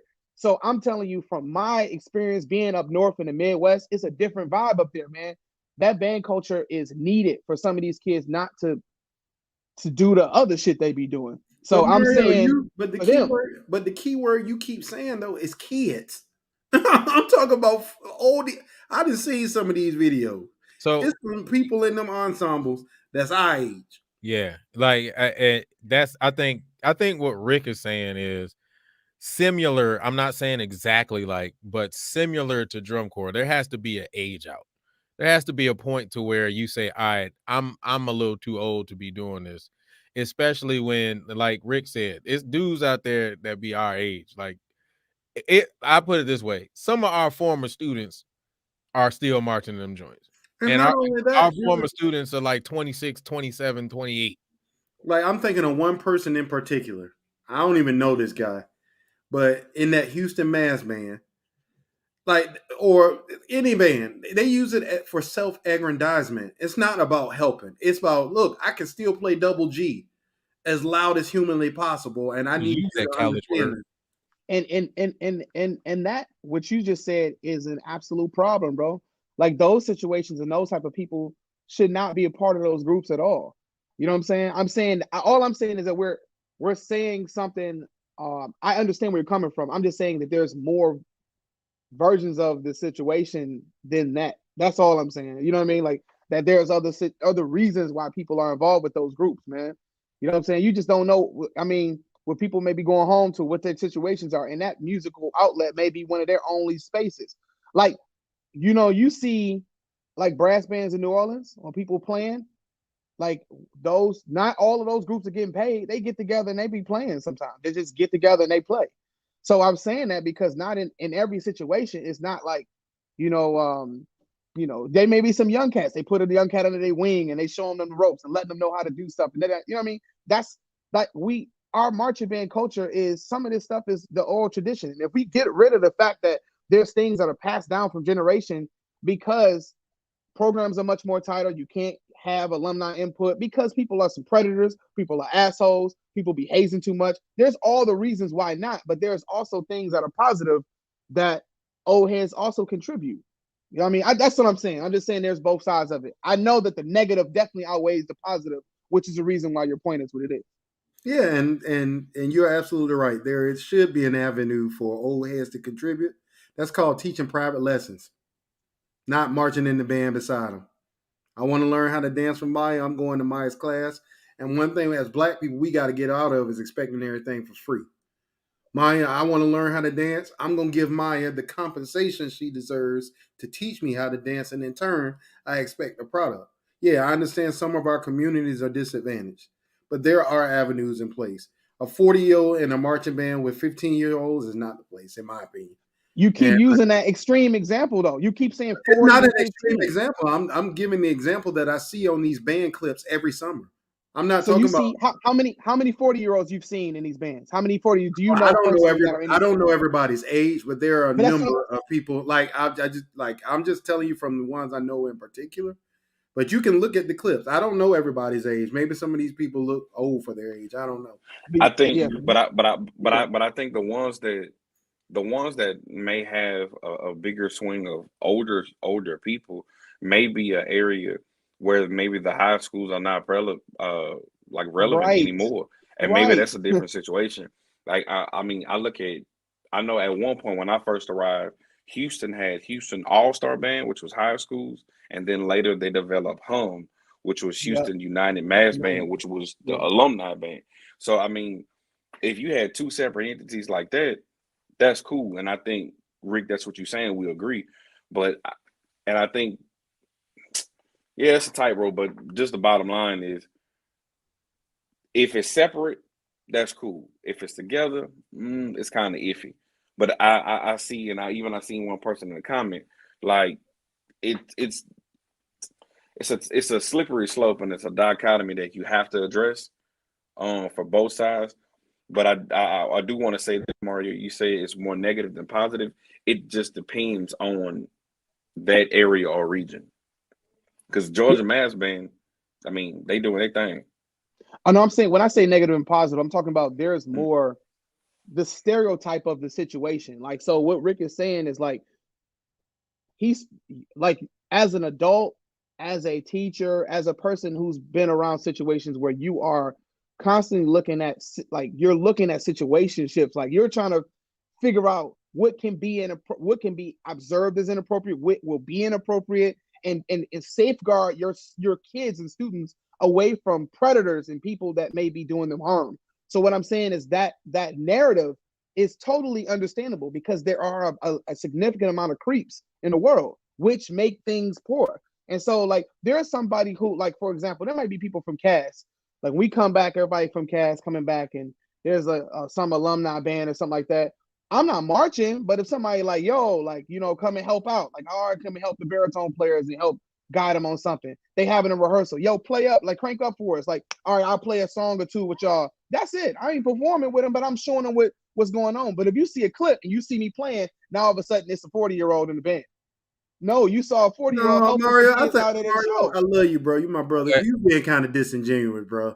We Hold up, ain't talking about that type of I'm shit. not. Hold up, wait. I know you guys. I want you guys to have a conversation. However, somebody that slipped out of here and they answered the question. Maya, you thought you was slick. You gonna bring up this summer band stuff and then just tip on out and sit back there and drink Topo Chico. All right, no, I'm just messing with you. But let's get Maya's thoughts, and then y'all can go back and have that conversation because I think that was a really good conversation. So Maya, real quick, what would it take to build a professional marching band?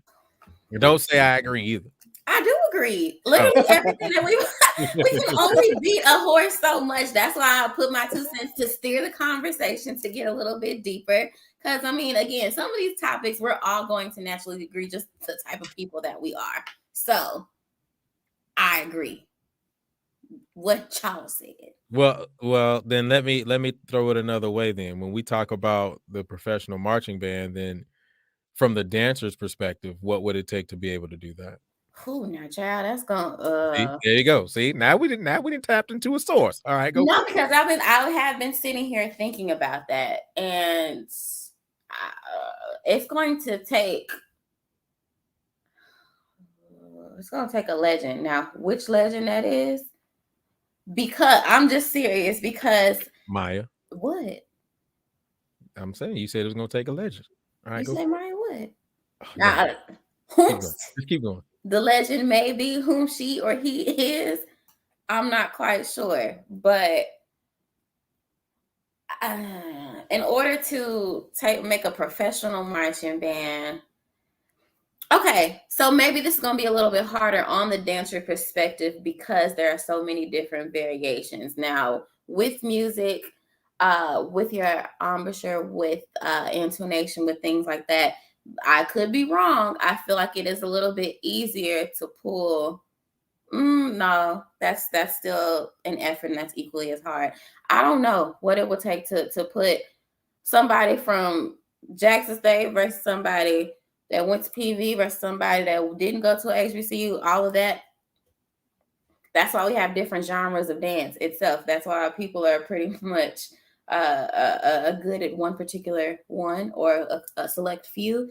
I don't know what it would take to integrate that's going to be a very long, drawn out process and something that I probably would not want to be a part of because it's going to stress me the hell out. I'm just going to be honest with you. Because like, what does that look like? What does the group look like? Because you can say, okay, is it going to be a show style band? Is it going to be more drum correlated? If you think about dance, there are so many different variations, and I don't even know where to start. Those are true blur lines. So that's. But doesn't that give you options though, right? Like, I think options is a good thing, right? It gives you options, but let's say, okay, you taking a doll, and if we're aligning this group to buck, I think it's easier to teach somebody how to do ballet or go to the bar versus a proper buck or a salt and pepper. I've been trying to figure out how to salt and pepper for years, and I'm just gonna tell you what, I know I'm stuck at it because it's just not my thing. The coordination of it all, the look of it all, sure, you can teach it, but there's a certain oomph that you either got it or you don't. With dance, either you have it or you don't. Either you have the feet or you don't. Either you have the technique or you don't. You have the hips or you don't. In music, possibly there is some room for growth. There is some room to be able to leverage your talent. But when it comes to dancing, at some point, it just kind of becomes either you got it or you don't. Maybe that's harsh, but that's my opinion of it. Oh, no, you good. I'll say this. That would be awesome to see a traditional show style professional marching band. And not to be a negative Nancy, but I wish we would be able to put our egos aside to establish that. But in my opinion, that would be the hardest thing because, like I say, everybody feels like who they march for is the best. Like, no lie, I feel like the box, PV McFunk box is the greatest drum section, most entertaining, technical agility drum line that was created by God himself. Now, I like other drum lines, but when I feel like the box, nobody is better. So that's an ego. So can you imagine a person from PV and a person from Southern talking about they creating a professional drum line? Somebody may fight before the night is over. That's all I'm saying. I think like you got to address the ego at the door. What's that face, Rick? I know what the face was, but I hear you. I feel you, Quan. I know what the face was. Question before we keep going. Me too. Maya. All right, go ahead. Maya. What's a proper buck and a salt and pepper? Can you I was wondering about salt and pepper. I was thinking about seasoning this whole time. Yeah, I didn't know what a salt and pepper was. I'm like, well, we seasoning some deer meat? Like what? No, salt and pepper is and I can't even do it, but basically it's the way that the J sets their traditional or one of their traditional marches. So basically it's like, is that coochie thrust? No, salt and pepper is just arms. It's like basically it's a salt and pepper shaker. You throw a salt, you throw a pepper. Oh yeah, okay. I know. It's like the mixture of the way that they march, and it's like a march where you're stepping. Well, seemingly everyone has their own style, but again, I'm not from that sector, so I'm not well versed. This is just what I've gathered in terms of watching it for so long. Now, I will stand corrected when I say it will be hard to integrate persons from different backgrounds because Dominique Perry, I'm not sure if y'all are familiar. She was a Black Fox. She danced before I got there. She also danced for TSU. You should also know her as what was her character? Her character was Insecure. She was, yeah, I know you're talking about. Yeah. So she just recently did my crab sister. Me and Rick know who you're talking about. But go ahead. Yeah. That's my crab sister, yeah. That makes sense. Okay, yeah, that makes sense. Mm-hmm. So her.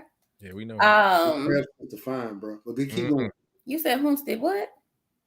Say your crabs is fine. That's what. Yeah, I said that young lady is very attractive. No, she very much is. Her, Melody, who was a dancing doll, and then also I believe her name is Toya. She was a stingette. She just launched a project, and I think I saw it earlier today, if not yesterday, where all three of them, different styles, 3 different backgrounds of HBCU dance lines. They did I don't know if y'all can really see it.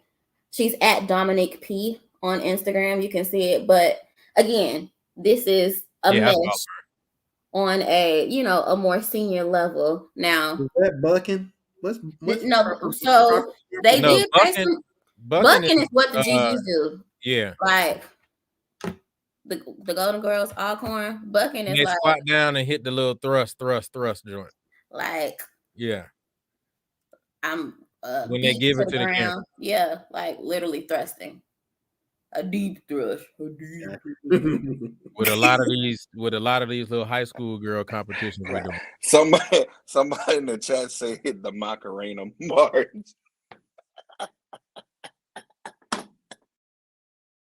All right.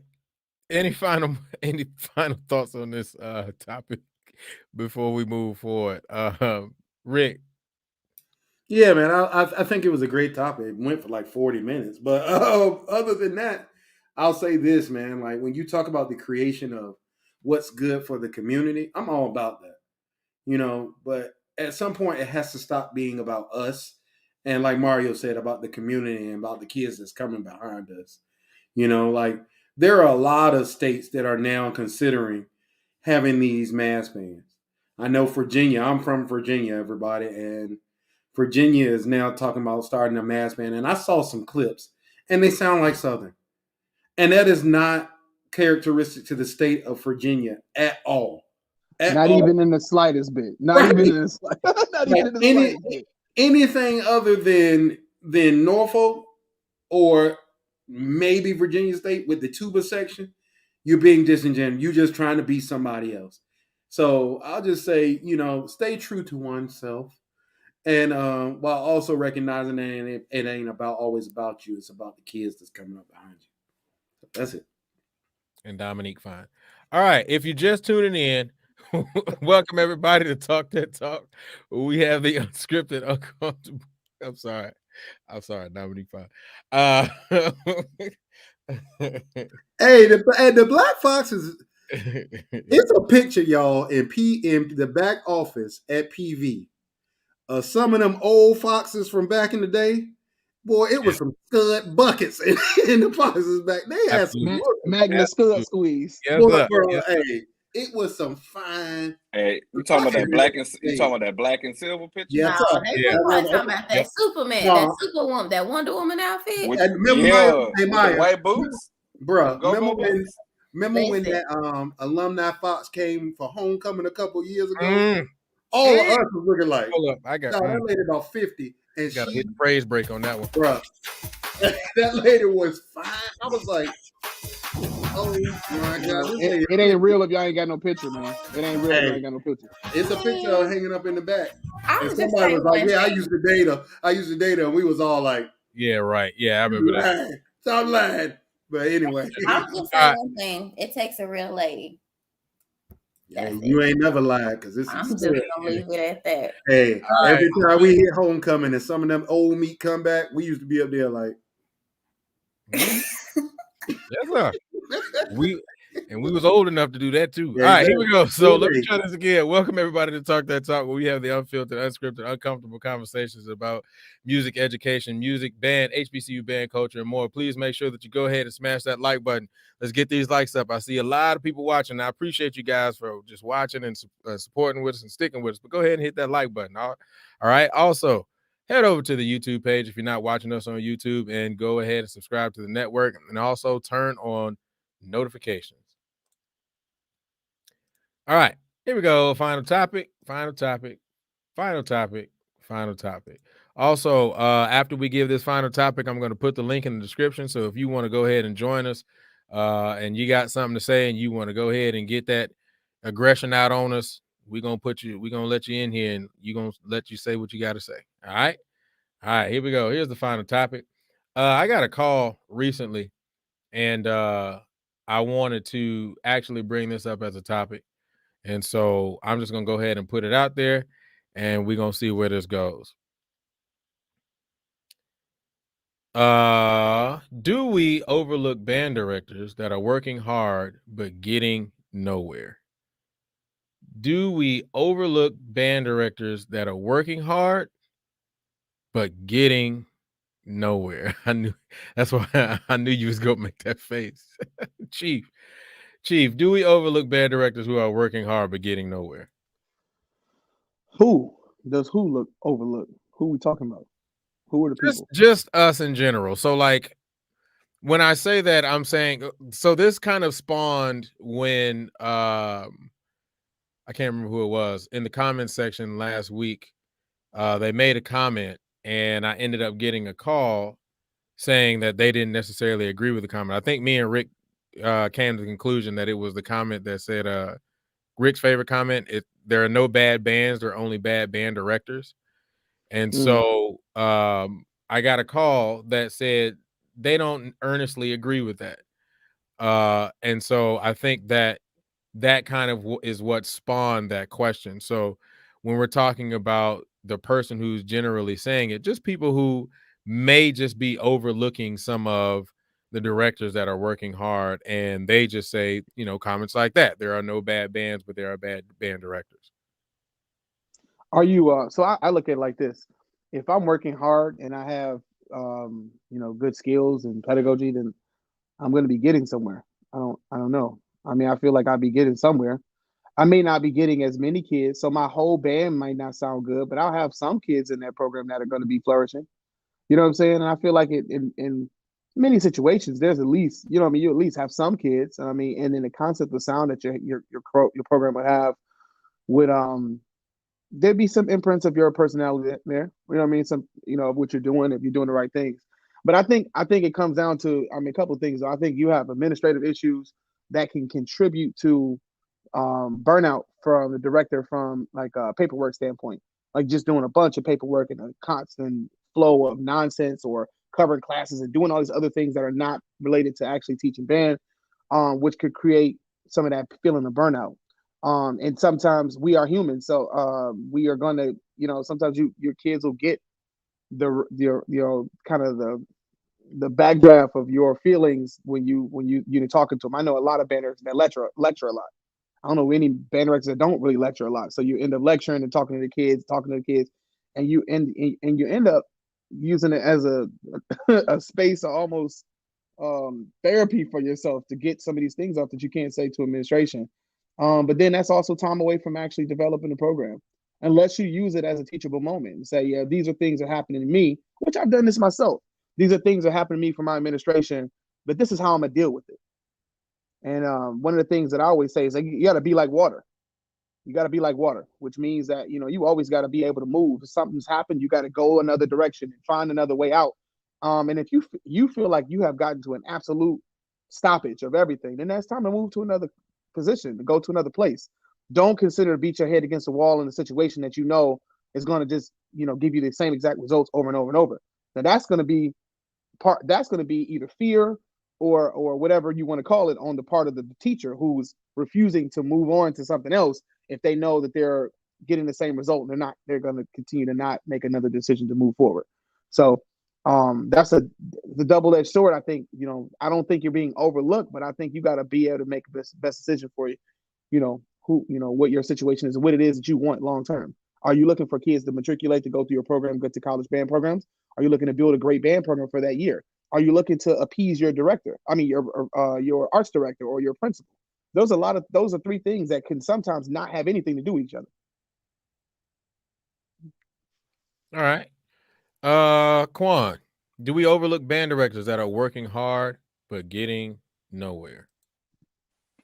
So for me, as you asked the question, I guess the first thing came to my mind. So what is the quote unquote standard that I'm reaching for to be looked at? Number one, and then number two, how, due to we were speaking about media, because I may not have the same media presence and effect through the social media streams.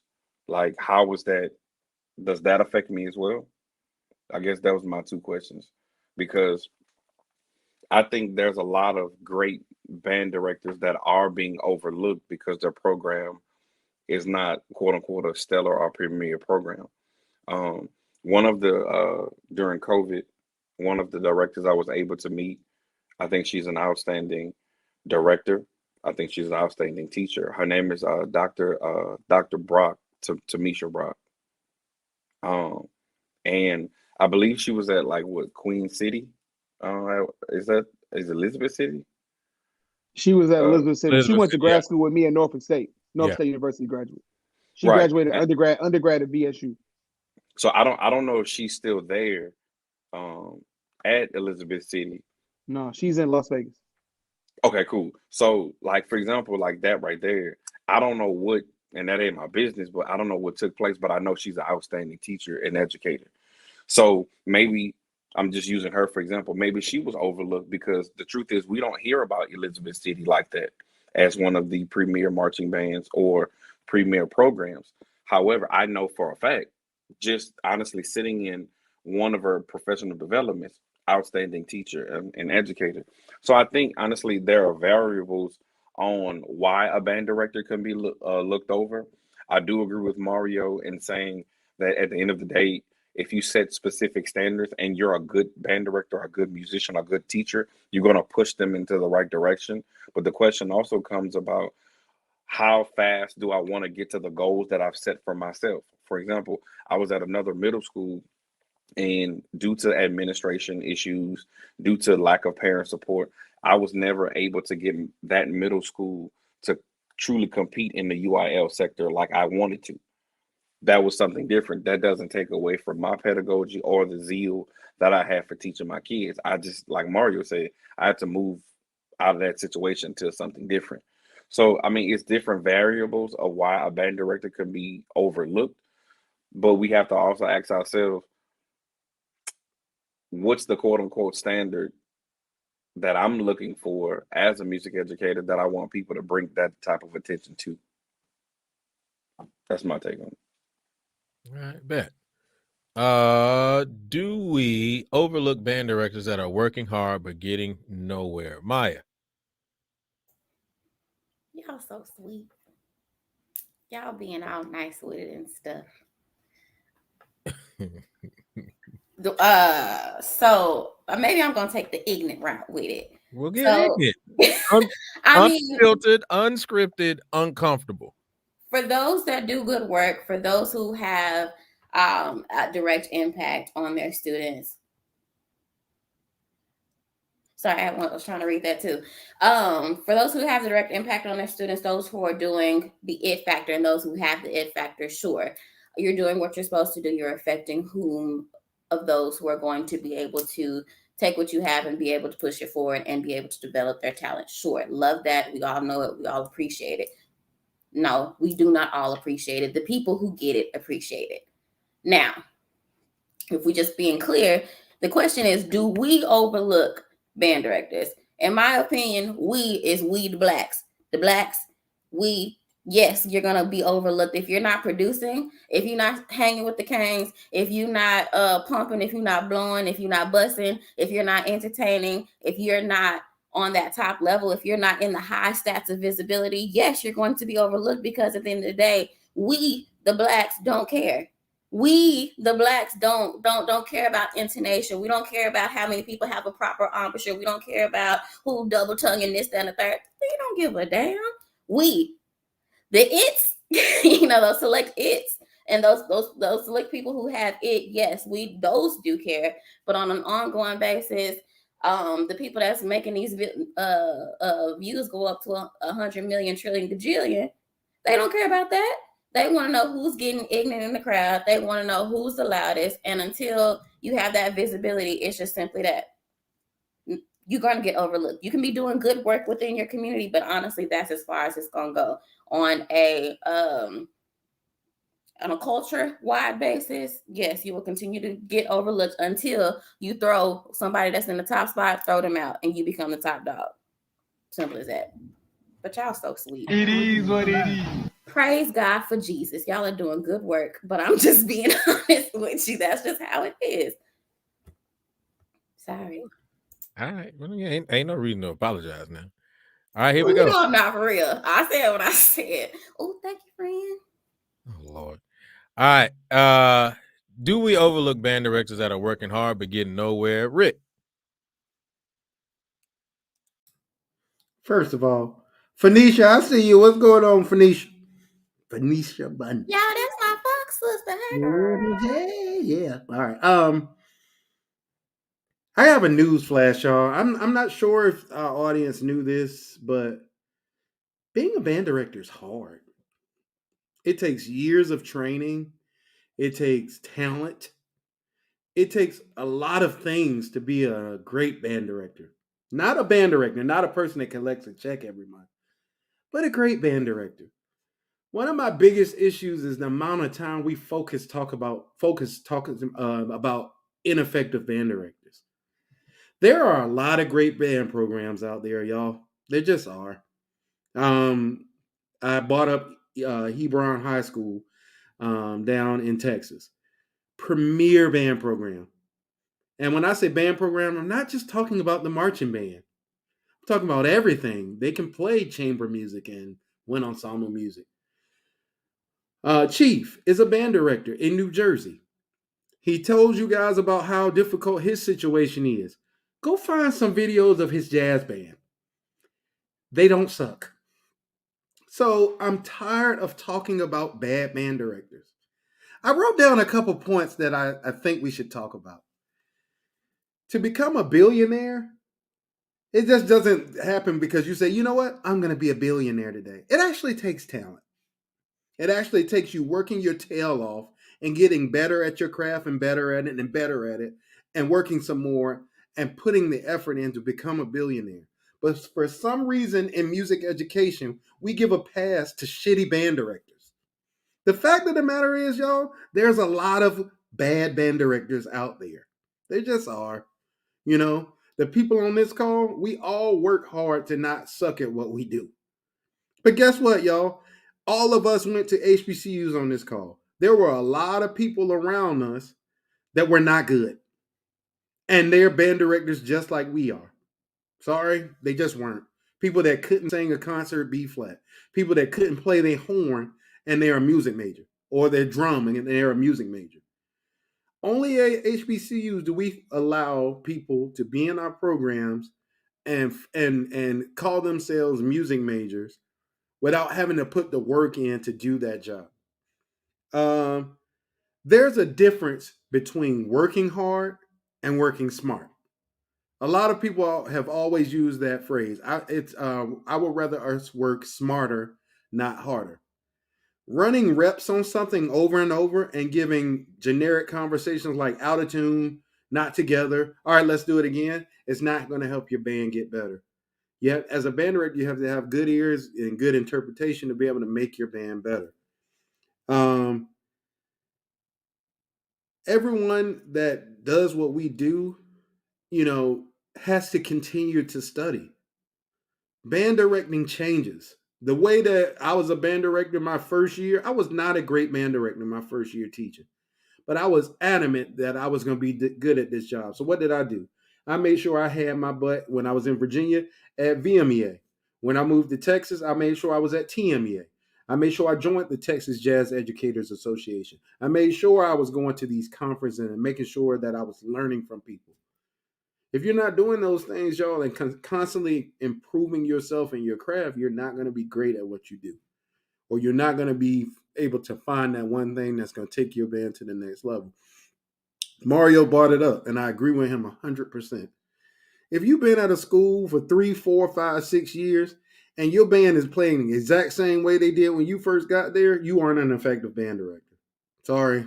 I mean, I know we like to sugarcoat it, but the fact of the matter is, it's the truth.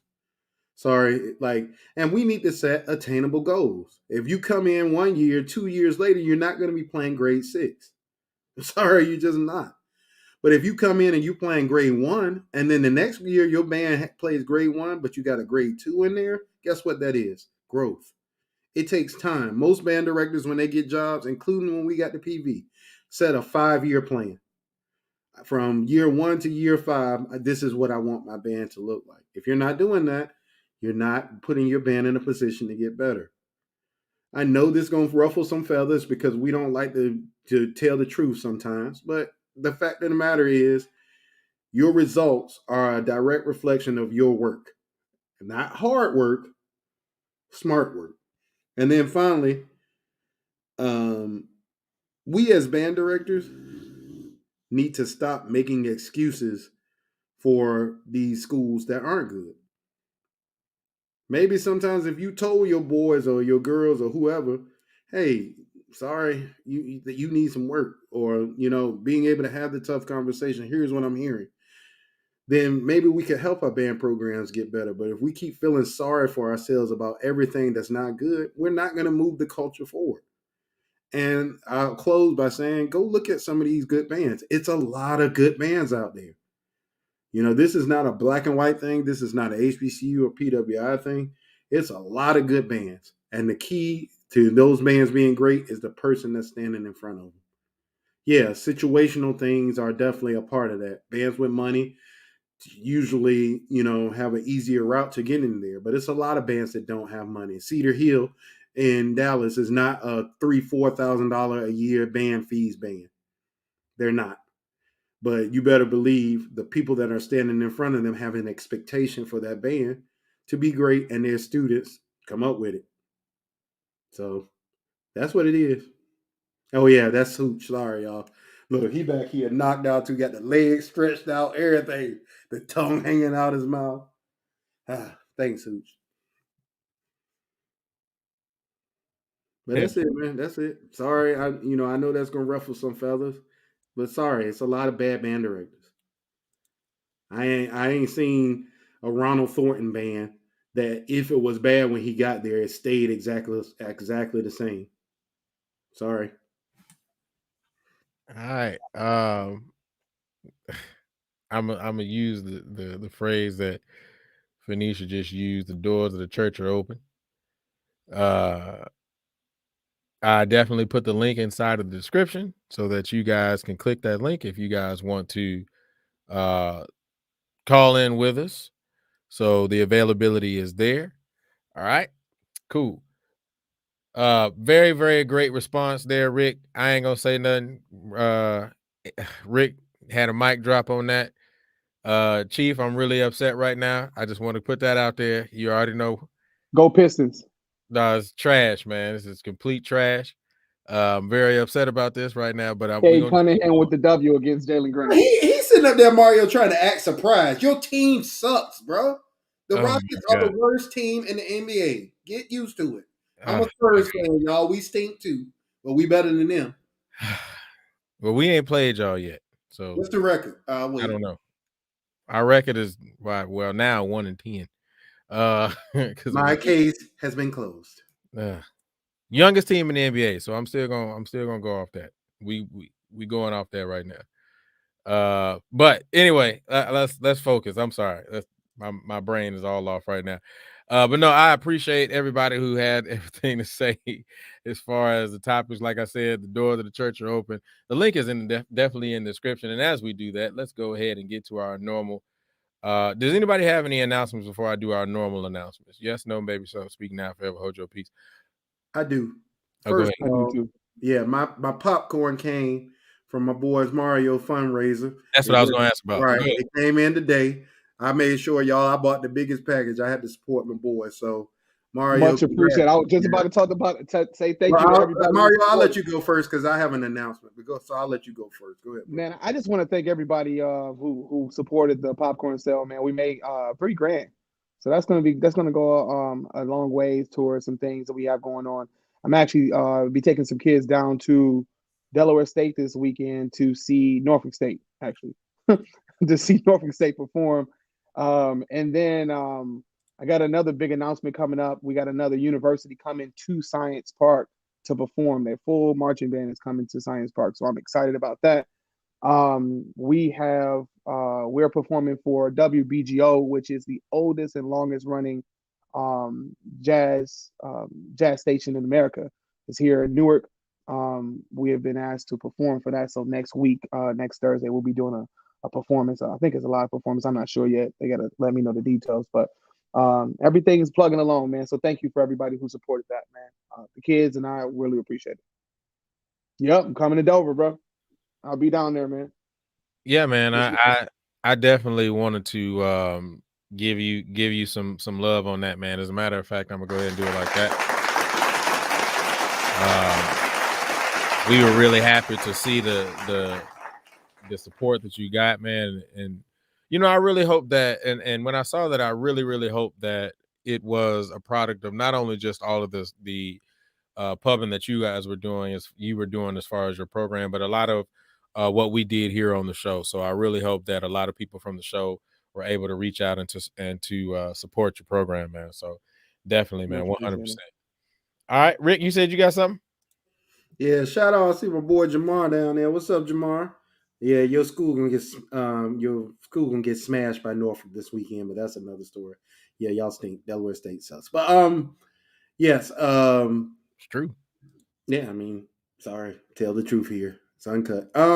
Unfiltered. Y'all, this upcoming Thursday, not tomorrow, but next week, the UConn music department will be doing a live stream of my graduate recital, y'all. I am in the process of finishing my doctorate this year, and UConn is streaming my recital next Thursday. So I'll make sure we put that in the link next week. But the boys graduating next semester, man. I'll be Dr. Brown next semester. So this is the first step of that. So if you're wanting to see a great concert next week, man, I'm not just a person that comes up here and talk. I can actually do the job. So if you don't believe me, come watch it. Also, from that, y'all, you know, Mario, like I look at you, Mario, as one of my biggest inspirations. We've been friends for over 20 years now. But I think about the struggles that you go with, man. I don't want my last comments about terrible band directors to be affected by people that have shitty situations in school.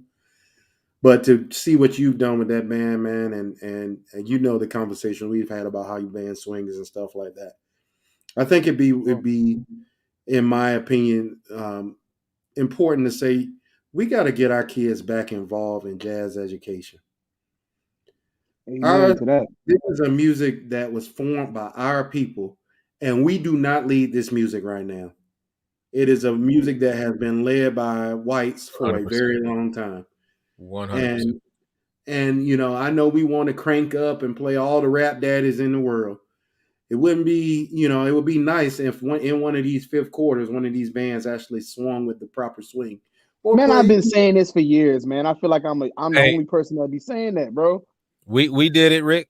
Yeah, We did it with your joint. yeah. I wrote Killer Joe for Killer Joe. PV, and we And then played. I helped him with the ending. We got to tell that story in overtime or in the after party. But we played Killer Joe. The Black Foxes danced in more of a jazz style rather than in the Buck Daddy or the Salt and Pepper or the whatever it's called. Like we The have to Coochie Thrust. expect more from the Coochie Thrust. Yeah, we have to expect more from our Coochie band thrust. program, and that starts with us as educators exposing our kids to stuff that may not be popular, but it's good for the community. So I guess my biggest thing is, other than supporting black business, like I always say, support black music, support black culture, and that starts with jazz education, which was the first contribution that we really made to this country, as an art form. So that's it. Dope. Well, I don't know. I guess since we given all these great things about what's happening in our programs and all that kind of stuff. I guess Friday and Saturday, my kids go to Region. They've been preparing, and I'm excited. I got to throw myself in there too, man. My kids are going to Region. They're going to Region auditions, man, and I'm really excited for them. This is actually going to be interesting because of the fact that there hasn't been a face-to-face Region audition in the last 2 years because of COVID. So everybody in my school and all the kids in my school have actually never physically been. So, as a staff, we've just kind of been preparing them and having mock auditions. And so I'm really excited for our kids to perform. So yeah, I guess I wanted to put that out there too, since we all doing this thing.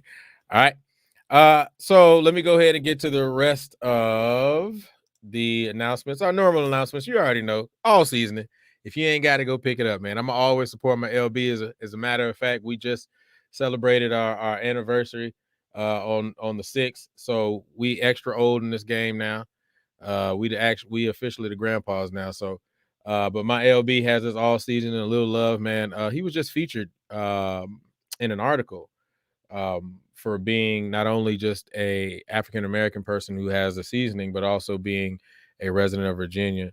So big shout out to my LB, a little love seasoning, all seasoning. Hey man, if y'all haven't gotten on this, man, and you do some cooking and all that kind of stuff, man, go ahead and pick it up. I'm telling you, it's top notch. I will never, I personally never buy any other seasoning. Real talk. As a matter of fact, we need to re-up. So a little love seasoning. All seasoning. Quan, go ahead and get you exclusively HBCU.com. Go ahead and talk about it real quick, Quan. Yeah, exclusively HBCU is Black owned, of course. It is Greek apparel, college HBCU apparel. They have subscriptions, specific boxes. They have specials such as the school day specials, specific HBCU boxes. Go check it out. It's live. Great material, great fabric, top of the line quality. So go support. Quan, you better tell your friend she better get some Norfolk State on stuff on there, because she ain't getting my money into, or some cute dog stuff. I need the right stuff on her website. We can't keep supporting all this alpha mess and all this PV. So no, she does have. So they have the Alvin and the Chipmunk like sweaters. go ahead, touch for the Alvin and the Chipmunk like sweaters, and one of them has like it's green with the gold stripes on the side.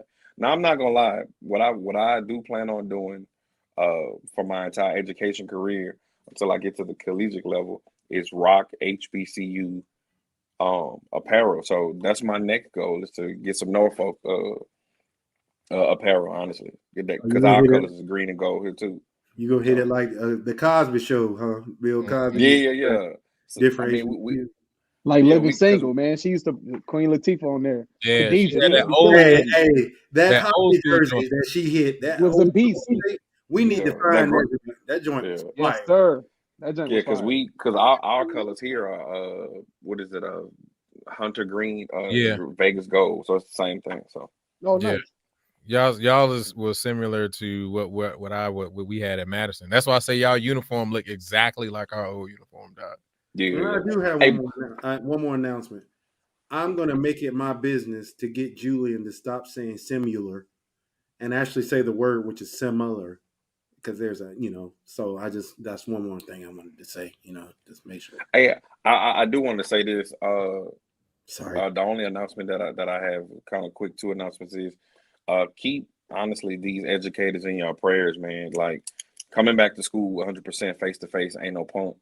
A lot of us are dealing with burnout. So keep us in your prayer, because mental health is real. And number 2, keep my band students in your prayers. We'll be traveling to Langston this weekend for auditions for their band day. But it's just audition season for, the seniors. So, it's just that time, man. So some of them are nervous about leaving home for the first time in certain areas. So, keep them in your prayers, because I really realize now, as I look back and reflect, that transition from home, knowing, just your 4 corners in your areas, to transition somewhere else, possibly out of state, can be, taxing at times. Maya was talking all that trash about Quan's internet. I was her about ass is in and out. I'm on this computer right now. I'm on my wireless. Hey, she on that goddamn Boost Mobile walking out. It might be Boost Mobile Frog Wireless. I was gonna say, damn, God don't like ugly, because I thought it was Luke's stuff that was tapping out, and meanwhile, it's my ass. Look at this Obama phone over there. Quan walking out the building. It's about to get tight. It's about to get real sketchy on this show. Right. Dial up Get out that bedroom. Hey, and Rick, don't be talking about the way I say similar, man. It's my Texas, man. That's just the way I talk. See, he got I'm ex-military too, so I gotta make sure you're good, June. Similar. Hey, man, I'm struggling. All right, but 2 more things though. First things first. Hats. Boy, be quiet. First things first. I want to also say this. I'm gonna put this in the chat. If you've been appreciating the content and everything that we've been doing, I know that we started this the day that we went to the the performance at the U.S. band's performance at PV. Oops, I actually put the wrong thing in there. But what we did was we did a buy me a coffee. There we go. Buy me a coffee. I said coffee. There we go. Buy me a coffee, but buy me a coffee if you appreciate all the stuff that we've been doing, man, and just go ahead and support us, man. Go ahead and click that link and go ahead and buy us a coffee, man. We appreciate it. We're gonna do this after hours anyway. Go ahead and buy us a coffee. We appreciate all things, all donations. So go ahead and buy us a coffee. We appreciate you and all that you do, man. So we would appreciate you. Go ahead and click that link and buy us a coffee. All right. Also, we did talk about the possibility of us going to the Boombox. That has since been canceled. We will not be doing not a coffin, a coffee. Good Lord. But that has since been canceled, man. We're not gonna be able to make it, man. We really were looking forward to it, but things came up, especially seeing as I have region this week. So we have to cancel that, man. But be on the lookout because there's a lot more things that we're gonna have coming up. Buy me a coffee, not a Tito's. I don't want a Tito's. Coffee. Hey, and we need to talk about I'll one take thing. one. Hey, Louisiana. I don't mind having a Tito's. I'm just saying I'm not talking about buying a Tito's right now. I'm talking about buying a coffee. I need to talk to my Louisiana people. Beggars can't be choosers. Just buy me something, Lord. Outside of Baton Rouge, What up, Woody? What you got to say about Louisiana, Woody? Hey, outside of Baton Rouge and New Orleans, ain't much there. So y'all out here charging $400, $500, $600, $700, $800, $900, $1,000 a night for a room? You done lost your goddamn mind. It better be like it better get popping. It need to look like Magic City in the lobby. For me to pay $500, $600, $700, $800, $9,000 for a hotel room to be in Baton Rouge. I'm sorry. First of if it looks like Magic City in the lobby, then shoot, I'm gonna be there. Hey, that's what I said for $500 a night. Like y'all lost y'all mind. I know LSU play Arkansas, and I know Southern play Jackson, but I don't know who in their right mind gonna pay $500, $600, $700, $800, $900, $1,000 for a room in Baton Rouge. Ain't much there. Sorry, ain't the best place I've ever been in my life. You know, I know it's a lot of great bands there. After you get past the Mall of Louisiana, what's next? I'll wait. I can't eat but jambalaya so many times. So y'all need to get y'all act together with these $1,000 rooms. Y'all lost your damn mind. But go ahead. Smith's daddy. Say, bro, we ain't got nothing else out there. Well, and they still struggling. We got to get that money somehow. We got to get that money somehow. He already said that, Wood. Not for me. All right. Let's go ahead and close it out. Remember, we are going to have we're going to have the after party after this. So if you want to stick around and hang with us during the after party, that's when we talk about any and everything. Anything that comes to our mind. We just had that conversation. I don't know if Chief gonna hang around. Usually he just cut it out and be like, all right, I'm gone. But if he decides to hang around with us, man, we love to have you. All right. Before we go, Chief, any final thoughts? No, man, I'm just thankful, man. Something Quan said earlier about mental health, man. I'm just thankful for the opportunities to be able to continue to impact young people through teaching, man. I think it's the most important profession outside of being a doctor. But I think just teaching is such an important thing. And I shout out to all the educators out in the world, man, doing their thing, working hard. And shout out to all the great band directors, like we were talking about earlier. Shout out to the band directors getting it done. Real talk. Because in this climate, coming back with all the stuff that's been going on, man, it's really tough. So shout out to everybody doing their thing, man. And hope everybody has a great week. That's what's up. All right, cool. Appreciate it. All right. Rick, any final thoughts? No, I've said all I had to say, y'all. Have a good night. Everybody stay prayed up, man. Support one another. And we'll see y'all next week. I'm ready to talk this trash in the after party, though. Let's go. And Walter, you should have hit the link daddy when we actually hit the link daddy. Oh, sorry. Good Lord. I be messing up. What's good, man? All right, Mike. You got any final thoughts? No, not today. I think I've embarrassed myself enough for one show. But no, like this is fun. I'm really enjoying this. Definitely Obviously what we're doing is working.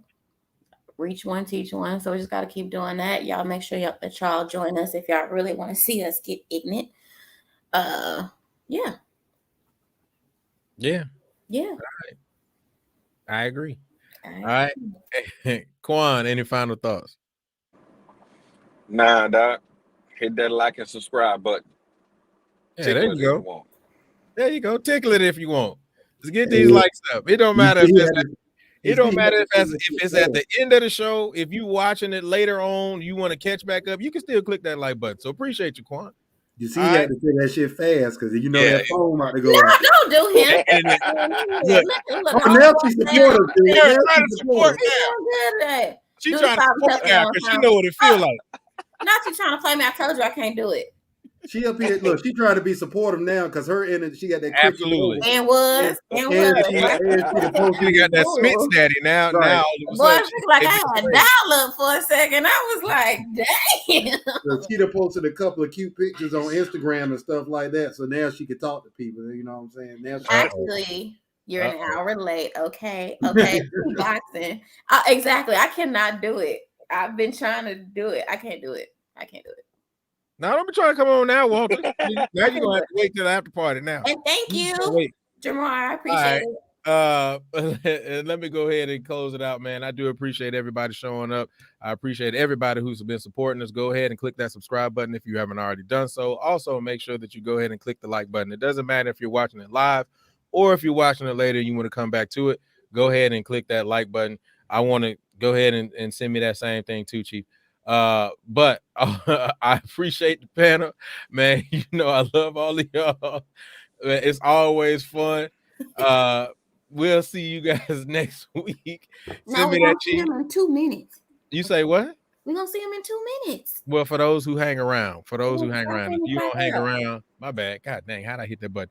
If you don't hang around, it's all good. But I appreciate everybody for showing up. I love all you guys. It's always fun. Anyway, let me go ahead and close this out. Send that to me, Chief. We'll be back for the after party. For those who are staying, you all are great. See y'all. Is that new music? Wow.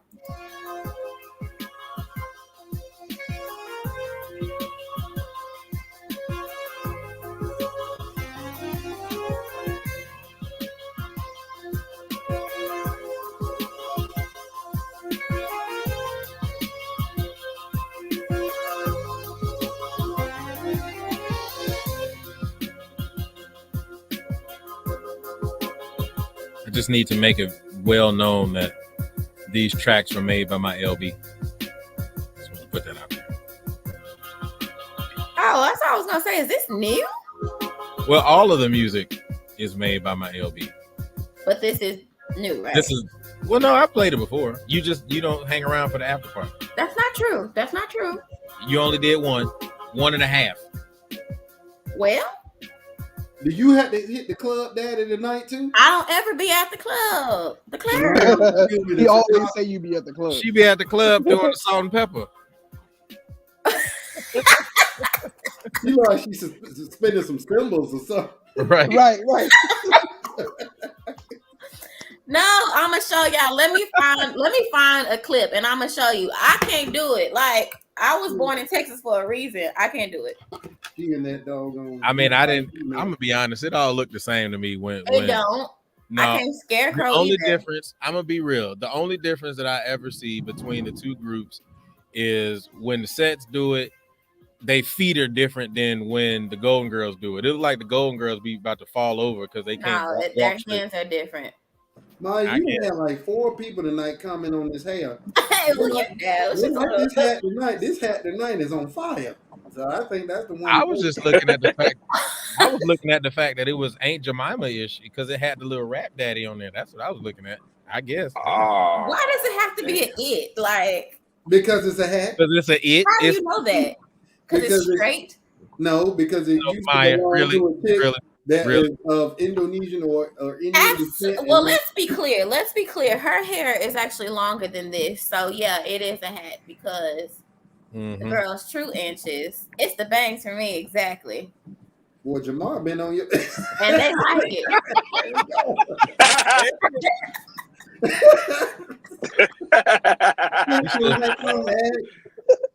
I'm gonna hit Why you. do I always have these? Why do I always have these hats handy? You know what? One day I'm gonna pop up in here with my real hair straightened, and y'all ain't gonna be able to know the difference. I would prefer you walk up in here with your real hair straightened.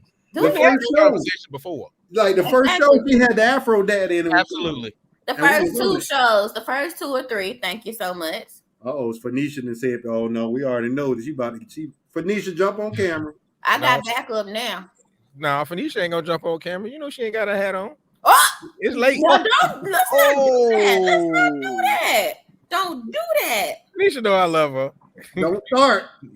Phoenicia, but let me tell you something about Phoenicia. Right. She has a face. She don't need no hat. Okay. That's very true. We have told her that personally. We have told her that personally on many occasions. Me and Rick. Right. So, Phoenicia is definitely a beautiful woman, but we've always supported her on that. Daddies and it's tight. Yes, absolutely. As a matter of fact, let's be real. When she got that haircut, Daddy, me and Rick was like, "Yes, sir." Mm-hmm. Yes, sir. Hey, she been holding on that cut like that. I guarantee you, Phoenicia still got the face popping. Like Phoenicia is a beautiful woman, and we have told her on numerous occasions. 100%. But she support them hat daddies, and we all do. All right, I'm gonna leave it alone. Phoenicia, you should come on the show right quick then. Right. Come on, Phoenicia. Mario, why you had to? You should come on the show then, right? Hey, look, you a wise quad rabbit. You know what? Damn, was that lightning? That was that flash of light. Nah, bro, that's the cars passing in the street lights. You don't want to hear that. Hey, that man walking he walking that forbidden path, man.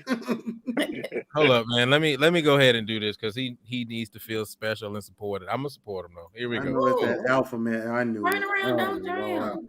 There we go. Here we go. Hey, friend. Go ahead. Golly.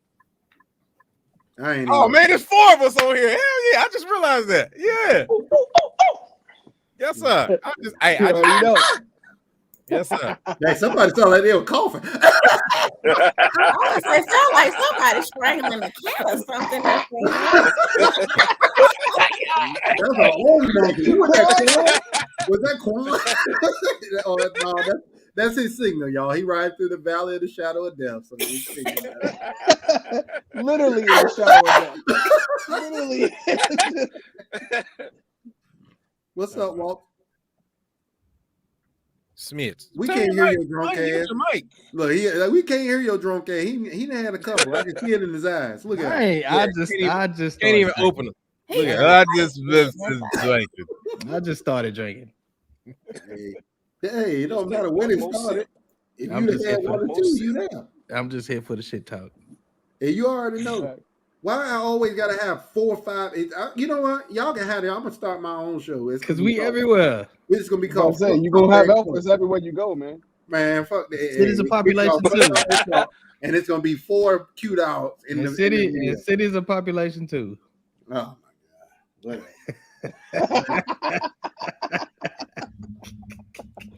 Hey, Jamar, you already know, and you went to both schools, so you already know y'all about to catch that work this weekend. Dale State, it's not good. Sorry. Norfolk about to get in the business big time. And hopefully somebody records it because for some reason. That's not even like a real, that's not even worth even discussing. That's like. It's not worth the conversation. I'm saying it's like. I'm gonna be honest, Jamar. You kept talking about it, and I was just ignoring every time you put it in there because it was not worth the conversation, bro. Yeah, it's like. First of all, how did you go to the Dale State, transfer to Norfolk, and then go back to Dale State? How does man? Delaware State got a band like that. You said what? They got a band, and it's not good. I didn't even know they had a band. Honestly. It's terrible. Yeah, back when Bonds was there, it was coming up though. Yeah, they were. 06. Y'all, what year was that again? Dale State has never been good. It was 06? Okay. It was 06. What year was it? Great year. 06? Oh, whatever. Oh, 5 minutes. On a Tuesday, Julian.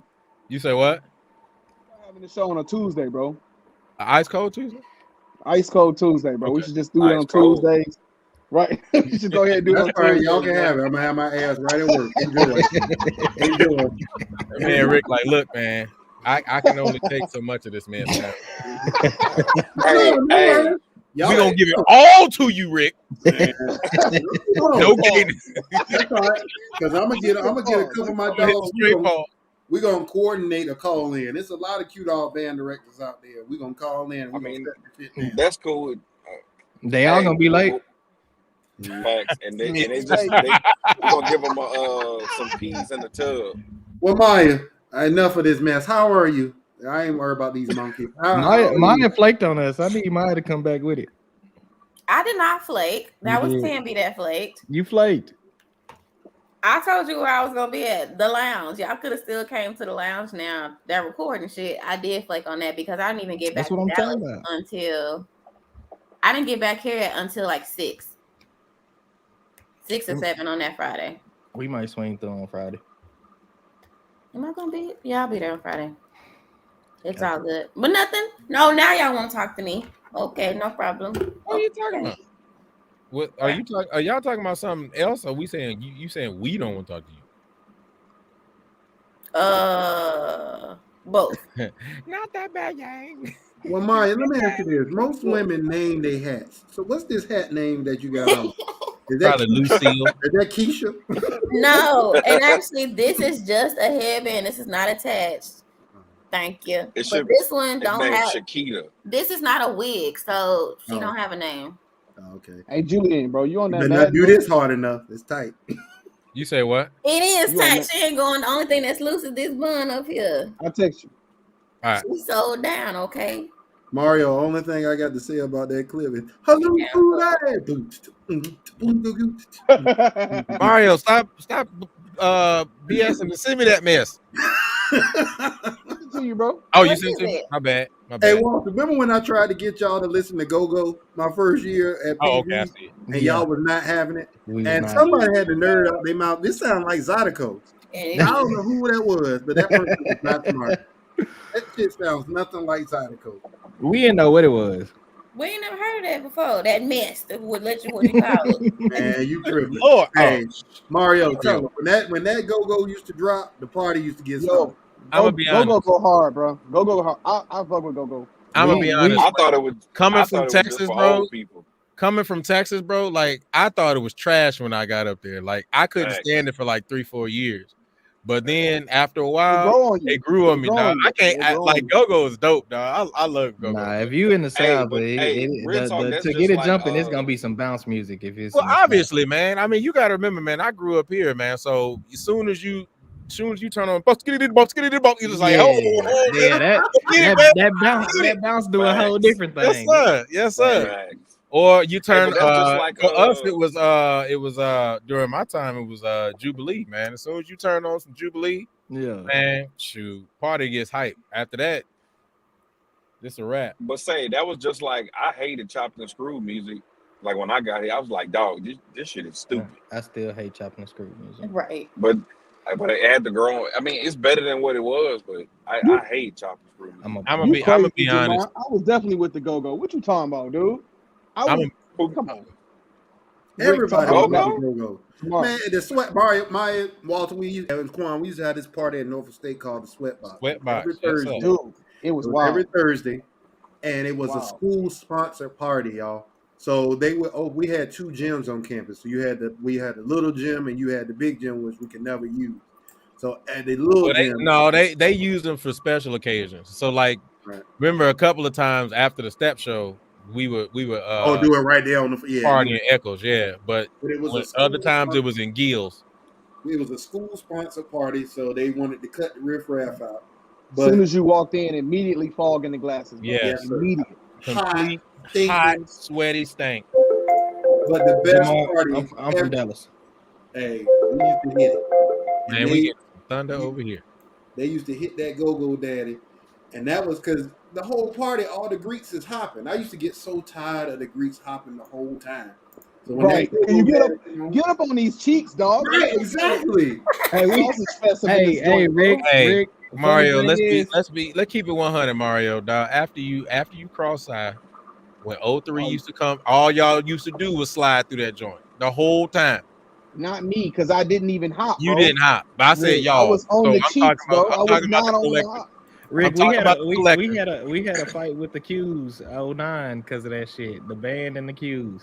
Because they hopping the whole damn time. Yes, they at the phone party, bro. At the phone party, and they hit one. They hit one. Hey man, so y'all doing? Whoa! Let me get this straight. As many cheeks that be at the phone party, bruh. Listen, let me tell you, I'm from Texas. Went to Norfolk, and all I wanted to do was go to a phone party. Hey, man, and it wasn't to go hop. It was to be on the meat that was there. Man, did you go to the phone party at the Batcave? Who, me? Yeah, I've heard so many legendary stories about the Batcave, man. Nah, my first phone. Yeah, man, my first phone party was the one at the wherever that was off of 0290 and 09. That little venue, right? Yeah. And so the Qs was hopping and they hit one of the band girls and we ended up getting in a fight with them. It's always Qs hit some band girls. That Batcave, I'll just leave it at that because I want to stay married. I'll just leave it at that. Hey, we had some legendary parties at North because the Sweatbox was like that too. We did not hop the whole time at the Yes, you did. Yeah, You did it. Jamar, get him right. That and the shorty short. Y'all was hopping the whole time, but y'all was getting on. Everybody was getting on cheeks at the shorty short. So that's being known that I was a person that established the originator, the creator of the Iota's Eye pajama party. Yeah. Now, that first pajama party was so bad, dog. No. That first pajama party was so bad, dog. The second one, I had a good night that night. I ain't gonna. I'll believe it. A lot of people had a good night the first one. I mean, at the party, y'all. What's up? Party, y'all. People leave the party and go out in the car and they just smash it and they come back. Back in. Quan, you remember the phone party at Stereo Live? Oh shit. Maya, y'all ain't had no good parties when you was at PV. Maya about to try to act like she was a good chick. I didn't do nothing. Did you wild into parties, Maya? No, I didn't go to my first. Here we go. Here we go. The truth. I did not go to my first PV party until my second semester of my sophomore year, number one. And I mean, by that time, by that time, the band parties wasn't even lit like that. Shit, Walter used to be me, Walter, Adam, and whoever at the damn house having our own damn party. Shit, yeah, that was what we spent our time drinking doing. all the cheap liquor. Exactly. Getting drunk at the house, and that was about it. That was about it. Yeah, the Toga party was. I heard about. Oh yeah, Toga was a little bit now. I know. Well, everybody had a big party. Phoenicia all in the comments. Tell her to get on the call. She do need to get on. But she should come on the call. She is not coming on without her hat on. You already know that. The Kappas had. I still love you, Phoenicia. You know I do. But you know that I know you're not just gonna put yourself out there if you ain't got all your stuff together. I already know you. The most cute looking chapter of Kappas I ever seen in my life. The most cute looking chapter of Kappas I ever seen. Oh, the cute looking chapter of Kappas. Zeta Beta. Yeah. Oh yeah, Zoo Boys. Nah, but hey, we had a lot of dope parties though. Before the Sigmas got suspended my freshman year, they threw the ABC party, which was lit. Never went. Another bad creation? No, anything but clothes. Oh, you had chicks showing up in nothing but caution tape. Like it was that party was lit. Not gonna lie. Not being ugly, that's too good of a theme to be a Sigma party. It really was, but hey, they threw it. They got suspended, but yeah, they threw it my freshman year. I think that was like the only party I went to my freshman year. You ain't never went to the key party? I went to the key party after my freshman year. No, don't be a hater. I only went to one key party, so yeah. I do want to say this because I don't ever say this enough to you guys live. Great show tonight, guys. Thank you. Shut up, Walt. Man, put the link in the group so we can get some of these people to log on because y'all up here with all these comments. Come on here and say what you got to say. Tired of reading. She said, Come on, Phoenicia. She going to get a glass. Well, you can't. Well, we can't have that many people in. So if I y'all lie to yourselves if you think Phoenicia going to get a glass. Phoenicia coming. had to tighten that dang on face up. We already know that, right? I didn't. She about to come on this bitch beautiful. Watch, I guarantee you, she gonna have eyebrows about to be right. Everything. Right. Cause she probably done rubbed the eyebrows off. She was ready for bed. Now she's like, I ain't getting on this camera without my eyebrows straight. He said, rub them off. Oh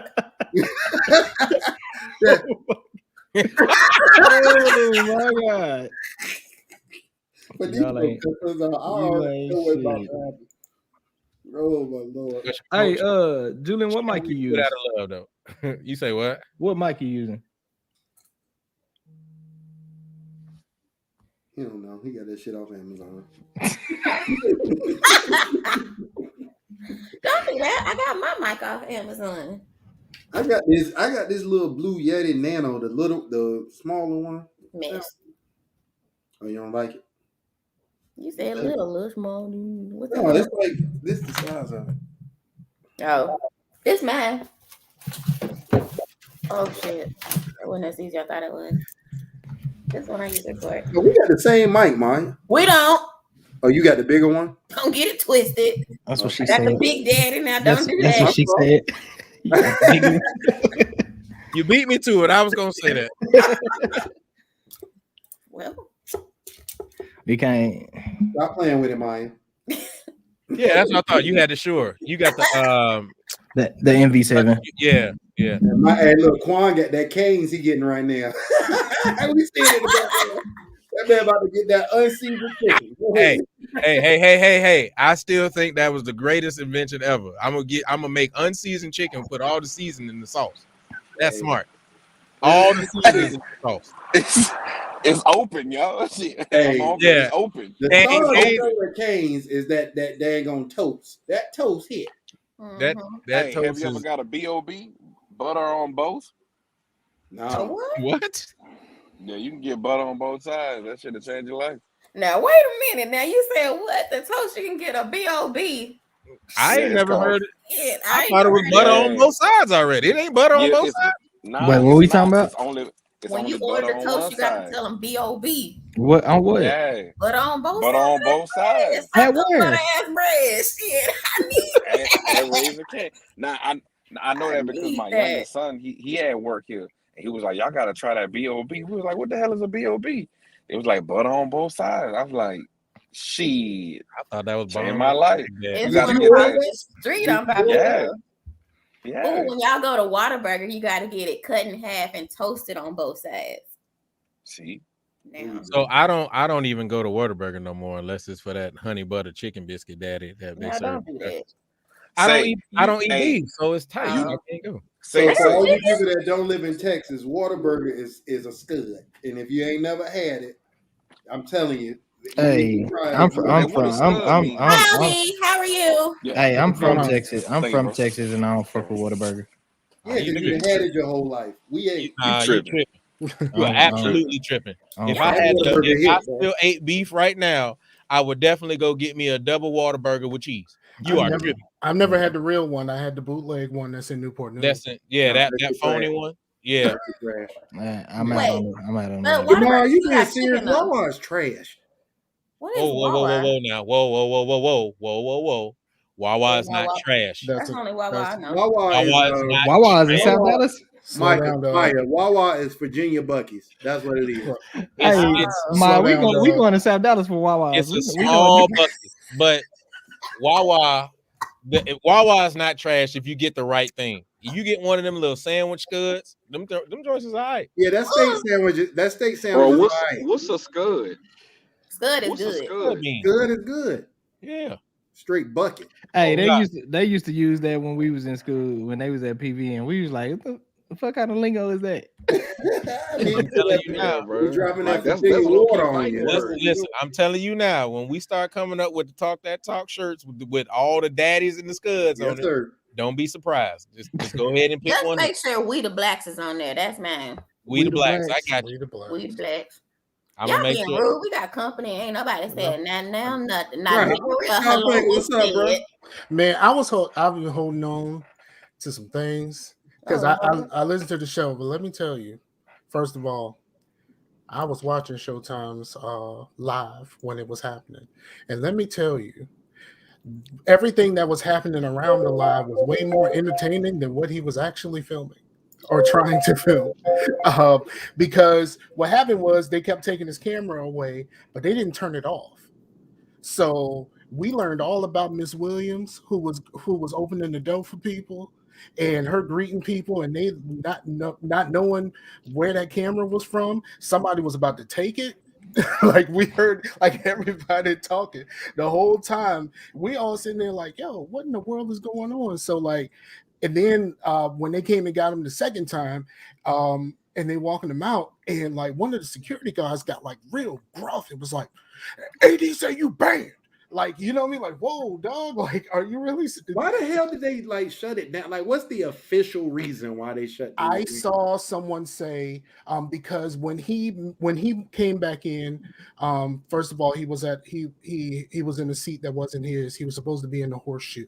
And apparently there's assigned seats, but he went up by the press box, so he was in somebody's seat. And then the second thing is, since he was up there by the press box, there really wasn't much going on when he was, other than when Fam was playing, because he wasn't really getting much of Southern because they were facing the other way. So he was live streaming the game, and ESPN and the SWAC network had rights to the game. And he actually had he was running. Not only was he just filming the game, he also had a score on the bottom of the screen, and he was changing the score as the teams were scoring and stuff like that. So it was basically like he was broadcasting the football game, and not in between waiting for one of the bands to play. I think someone said that was the real official reason why they came and got him the second time. Somebody saw his live stream and saw that he was showing the game. But yeah, when I mean the live chat was, we were having a ball because the first time they took his camera away, like they really didn't turn it off at all. So we heard all kinds about stuff about people talking about their recipes and all this kind of stuff. And I guess it's a sweet old lady at the that was greeting people somewhere near wherever that door was, and she was having a ball talking to everybody. They were talking about pies, all kinds of stuff. but people kept referring to the camera because, as far as we could see from the live stream, the camera was pointing at that ugly carpet. And that's mostly what we saw during that whole time. The camera was just pointed at the carpet, but we could hear everything. And it was just, it was just bad. But look at the stuff that becomes band news. Like, hey, y'all heard Showtime got shut down? But here's another thing. When Marvin Price got kicked out, he was in Showtime's live. He was commenting Marvin Price. He does a lot of the dancers. He does a lot of band videos, but most focuses a lot on the dancers. And he does a lot of the dolls. A lot of dolls videos. But yeah, he got kicked out too. So he was in the chat with them. It's like, yeah, they got me too. And like Killer Kev was in there. It was just like, man, that's why I ain't even go. Like it was, it was happening in that chat. So like it was crazy, but it was an entertaining experience from the perspective of someone who was just there just to see. And from what I saw initially, what he got initially, Fam actually sounded pretty good. They always sound good. They're just not very energetic. Sidebar, and I know I'm gonna get if somebody on this live, I really don't give a fuck. Am I the only person that don't like the way the Southern sounds this year? Bruh, and like I don't like the way they sound this year. It's like something's missing, and their play calling on every fifth is like, really? I'm not feeling it. Like When I said that, I was smoking something and everything else. I don't like the way that they sound this year. I'm not a fan. Before you guys continue on with this conversation, I just want to say that me and Rick were absolutely right. About she did go put on a hat.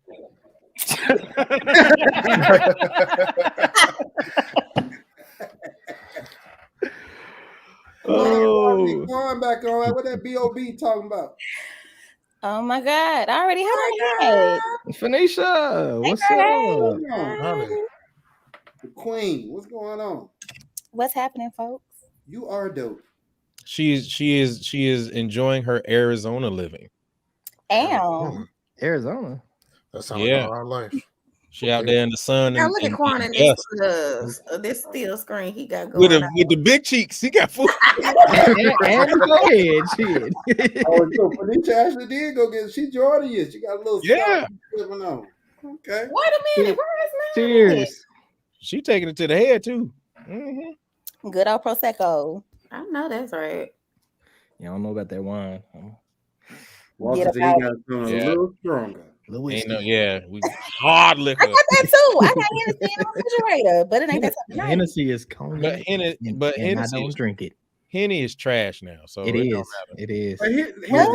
Like old Henny is great. That's this new fangled Henny trash. Yeah, I don't drink, so I ain't messing with none of that mess. I don't drink much either, but you got to graduate to Paul at this point because Henny is not what's hot on these streets.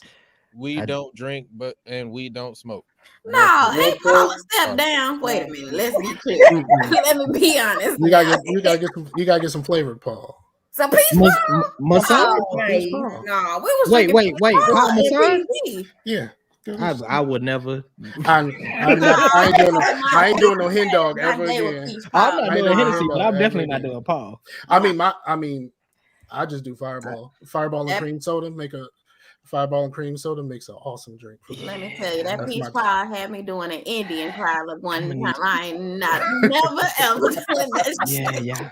Y'all going even a little too far for me. My old liver is not gonna be able to take all this stuff. Let me tell you, I'm gonna need y'all to shop a little higher up on those shelves because I don't drink, but my brother-in-law had me seen him something called Buffalo Trace. Have y'all ever had that? I've had it, yes. That sounds deadly. I'm a whiskey connoisseur, so I drink. Y'all hear Hooch over here getting it?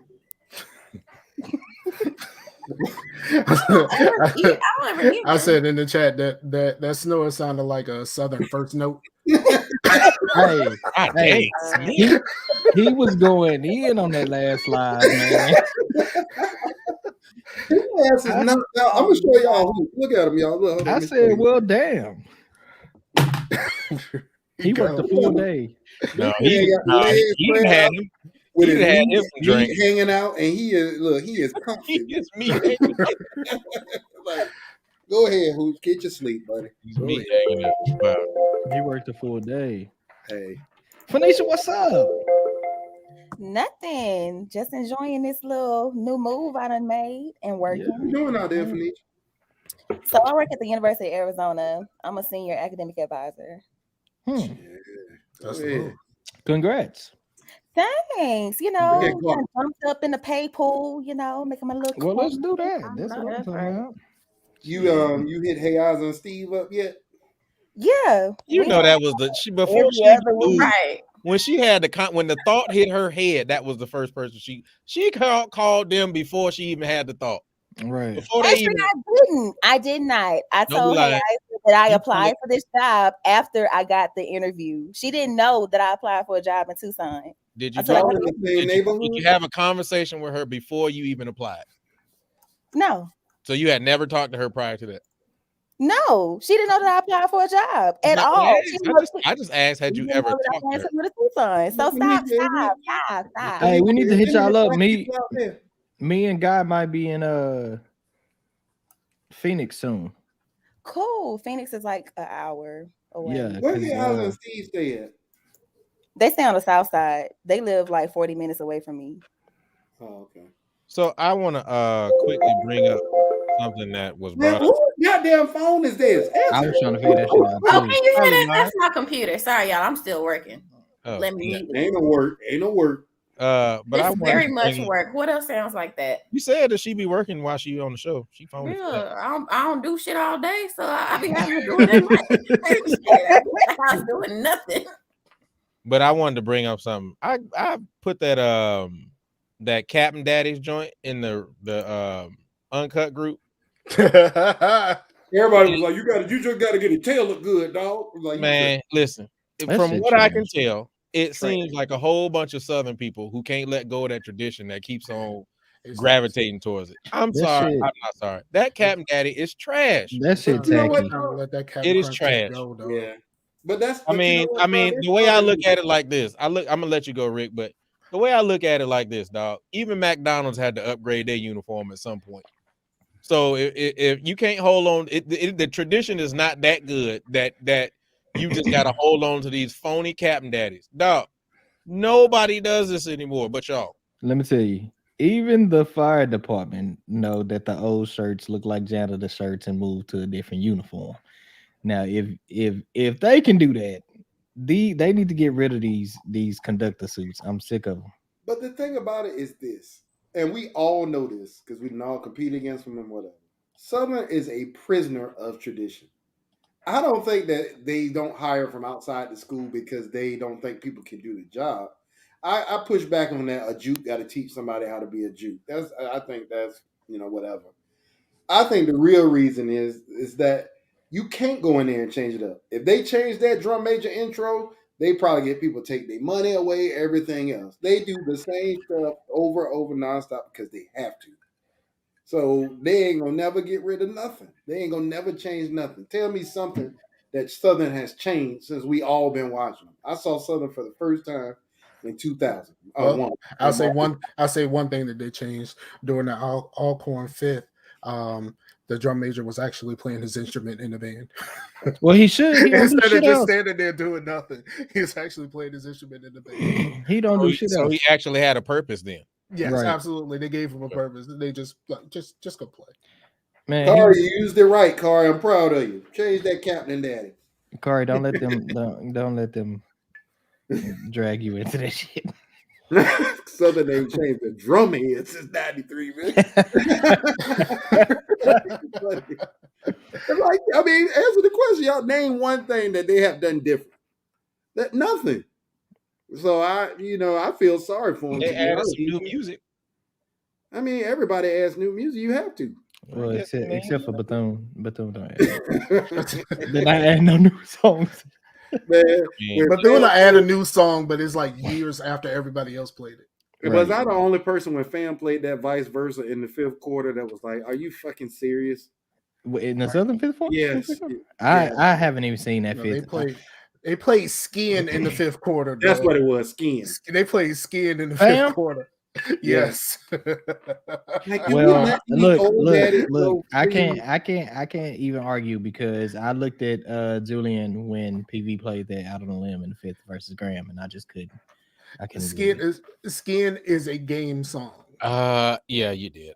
As soon as I heard the first note, I looked at Julian, and I didn't even need to hear the first note. As soon as I saw Prof Phillips get on the fucking ladder, I said, "Ain't this a bitch?" Ain't this a bitch? I mean, hey, it's loud. That's all people care about. No, the last four measures of it are loud. Right.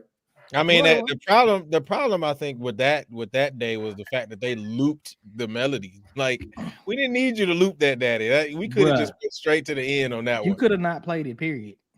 I mean, we already know that, but I mean that goes without saying, bro. Boy, Trap Set player got some gems. One thing about Bethune, since it became a meme, I have not heard them play Ice Cream Man this year. I have not. That is Mr. true. Ice Cream Man. That is true. Mr. Ice Cream Man. They added a counter melody to the singing part, all kinds of shit. Right, that's what I'm Mr. Ice Cream Man. Mr. Ice Cream Man. Mr. Ice Cream Man. Since it became a meme, we ain't heard them play that shit once. They be up there the Bethune-Cookman Man's choir, man, on a song about a goddamn. But Fan played it at Southern. Hey, Kanisha, I got a question. Were you around when Kanisha was there? Or was she before you? Way Kanisha before was you? before me, but Okay. I actually met Kanisha at our 50th photo shoot that we Okay. had in Houston before she passed. Yeah, she was way before all of us. yo, Yeah, she was way before me. Because I know she was rest- there when G was there. So I was just wondering, did you know her? I'm gonna That was- lighten the subject back up because that's sad. And yeah, I didn't mean to. I was just wondering, did you know her? That was all. I didn't want to bring the energy Phoenicia. down. Here you go. There you go. Boom. You gotta take that shit down before you get a copyright. I'm just So saying. I meant to say something earlier. When y'all were talking about the mass bands, I got 2 points. One, Georgia is a weird place because, like, if you look at all of the high schools and stuff like that, especially in Atlanta, they're all very much Florida. But then the mass band is Jackson with trumpets. It's weird. Man, the mass band is swag.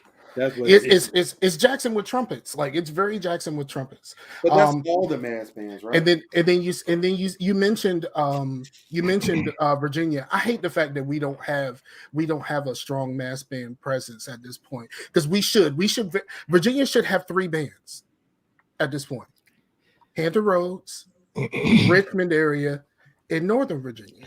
Let me say this. I enjoy the Ignis shit in mass band. I do.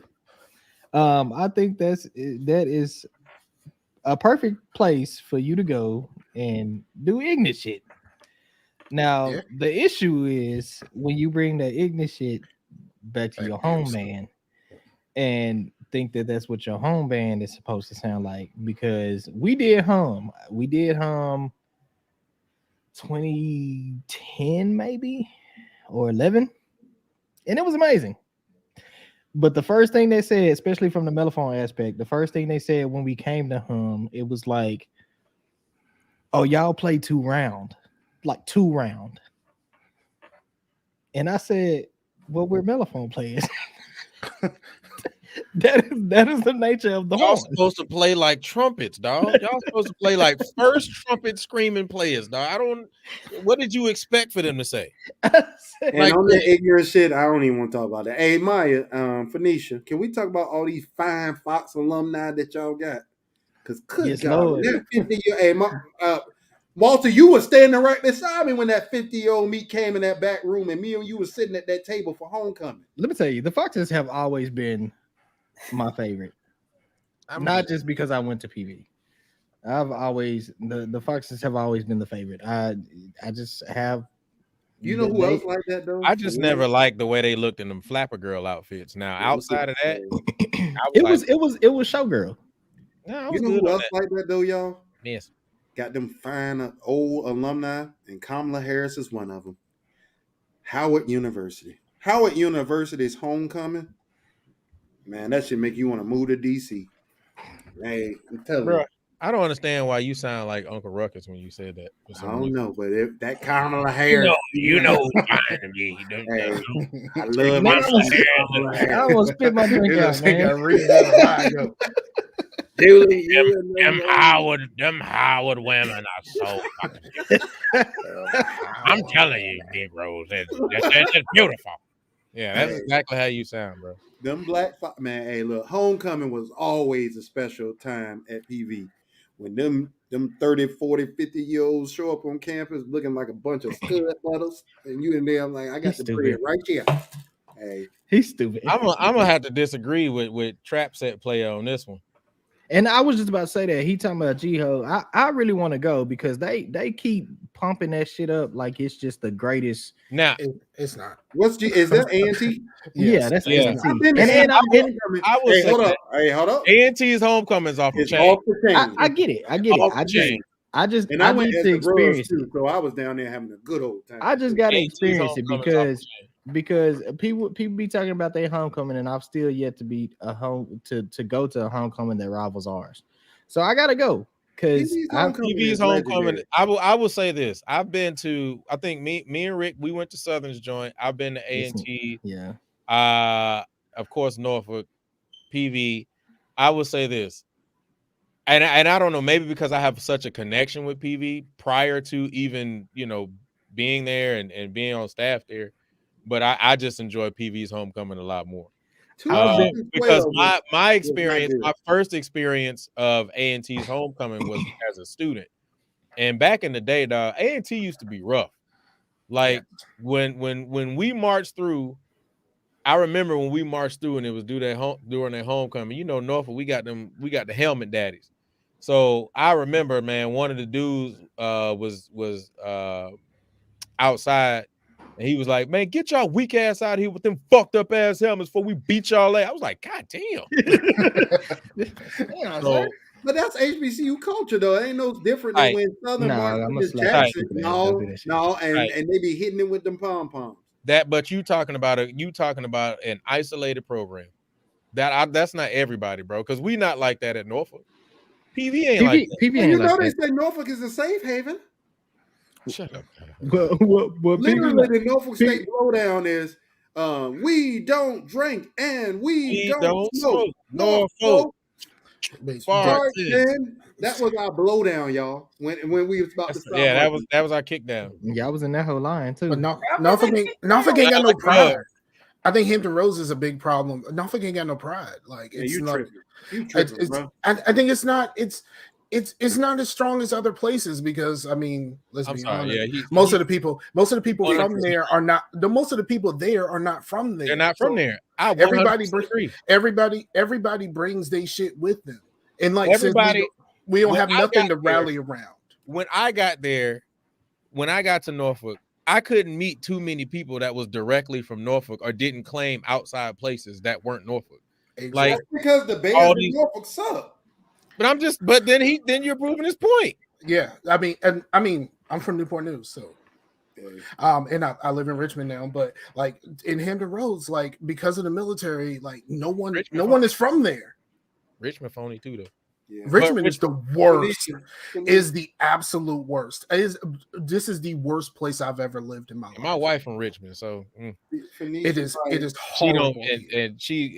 She don't outside of her family there. They talking about Norfolk and Port, and I want to talk about the Black Fox. Maya Phoenicia over there texting me. Can I ask you a question? Based off last week about Black Fox alumni, what is that going to do for me or you? I just need to ask that question. It's gonna do a lot for me. That's what Instagram is for.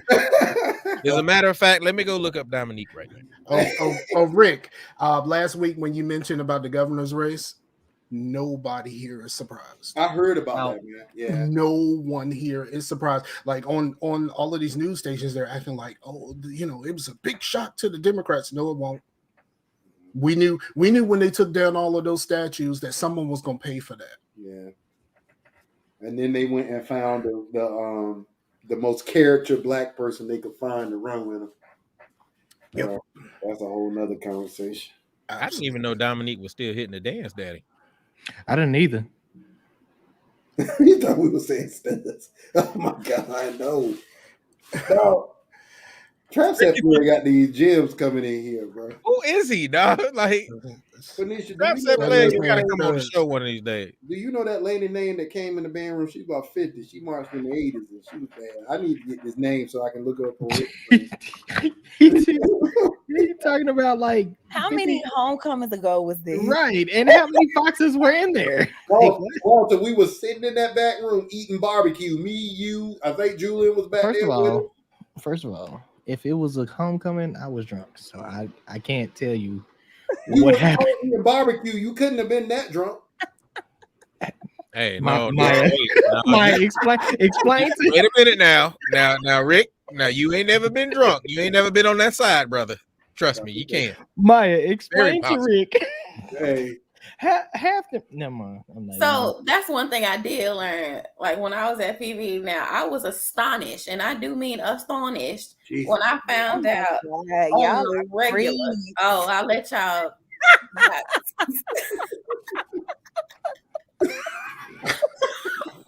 Y'all are creep.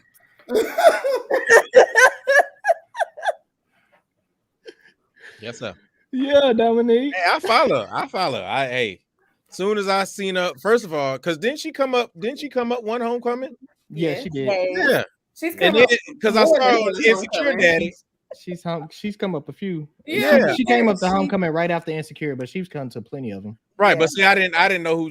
We didn't know who she was prior to, but I knew that she was fine. And then hit the Insecure Daddy. I was like, all right, where you at? Hit the Instagram Daddy. The Black Fox has got some stars, y'all. I'm telling you, some stars that came to that. I'm telling you, homecoming. Dominique, if this reaches you, just want to know, let you know that we are fans. Just go ahead and put it out there. We fans. And she's so sweet, and she has such a good personality. She's hilarious. Dominique is literally get one on of the the show. most. There you go. Right, Dominique, I want to tell Dominique I said, real talk though, from just a personality standpoint, Dominique is one of the most approachable, most like she's the coolest person you'll meet. Yeah, Quan talking about he's still on here. Quan, get up here and give us your Crab Sister phone number. He munching on that BOB. He can't do it. He ain't munching on nothing. His phone ain't making it no more. His phone on that BOB out of service. Phoenicia, is any black people in Arizona? Yes, but they're not like your normal black people. What do you mean? If that makes sense. What do you mean? They act white. Ain't no ignorant shit. I know a sister in Arizona. She in Phoenix. She married to a German dude. Like we're not talking about the same kind of black people. The black folk down here are not like all black people here are not for black people. No. Like it's just the preferences that they have down here are completely different. Like there's no Southern hospitality. Nobody speaks to each other. You can nod your head at a black person, they'll look at you like, why the fuck are you talking to me? Yeah. Like it's crazy. They ain't even want the Martin Luther King holiday. Remember that shit? And and I know what you watch. And they refuse. She just posted. And they refuse to do shit like daylight savings time and shit like that. It's just weird. Yeah, we don't do daylight savings. Hey, I agree with that shit though. So get rid of daylight savings. To do that. Yeah, daylight saving time is trash. It is absolutely trash. I don't understand why do we still do this? Come on, Rick, you the history person. Yeah. Give me some insight. I need some help on this. I don't know why we still do it, but hey, it's a lot of things we still do that make no sense. Like, that's true. Like we're Captain Daddies for no reason, other than the fact that it's tradition. Captain Daddies is trash. Yeah, the most trash. Why don't we go to school on the weekends? Huh? You said why don't we go to school on the weekend? Yeah. You lost your money. Why do we? Certain countries go to school on the weekend. They go to school. Yeah. Congratulations for them. Yeah, but they don't have like full school days either, do they? No, and not only that, they get breaks during the school day, so they actually get to go home. Like some companies take tea and actually get a chance to break from doing it. Some countries don't go to school as long. Like there's a lot of reasons why we do stupid shit based on, the Industrial Revolution and stuff like that. So, some countries have it like a 3 or 4 day work week. Man, I can't believe we lost this game. I can. Y'all suck. I mean, how many games have you won? Man, 1. Congrats. And that was probably against the Lakers. Lakers. Boy. No, we lost against the Lakers. That mess. Oh boy. Lakers. That's a mess. What team? The Lakers. This is an absolute mess. Smiths. Who they play Saturday? Jackson. It's a boombox, girl. Oh, yeah, it's the boombox. They don't need to hide their baritones. They need to teach their baritones that playing a high C or D doesn't mean you can play that as loud as humanly possible, especially when there's melody happening and an actual chord structure. Band directors do. And it's like every time they write a song, they have to make sure that those baritones get that root chord in there, because Southern get that root. Like those baritones always get that root in the song for some reason. It's like you don't even need a root right here. My biggest thing is you can't do that shit on every fucking song. Like every song. Back in what 2010 when they played Party like it was cool then. You know what I'm saying? Like you get 1 or 2 songs of the year. You know, you got Power and Party that year, I think. I'm about to say And Power was a hit. Yeah, Party was too. But the thing about it is this: now they do it on slow songs. So now every band feels like you have to play slow songs the same way you play them rap daddies. And I'm like, this does not sound good. In what world do we say that this is the way? And I know a couple of band directors that tell the band, "Hey, just play loud. Ain't no dynamics, but just play loud the whole time." And this is why I feel like not too many bands are different from one another.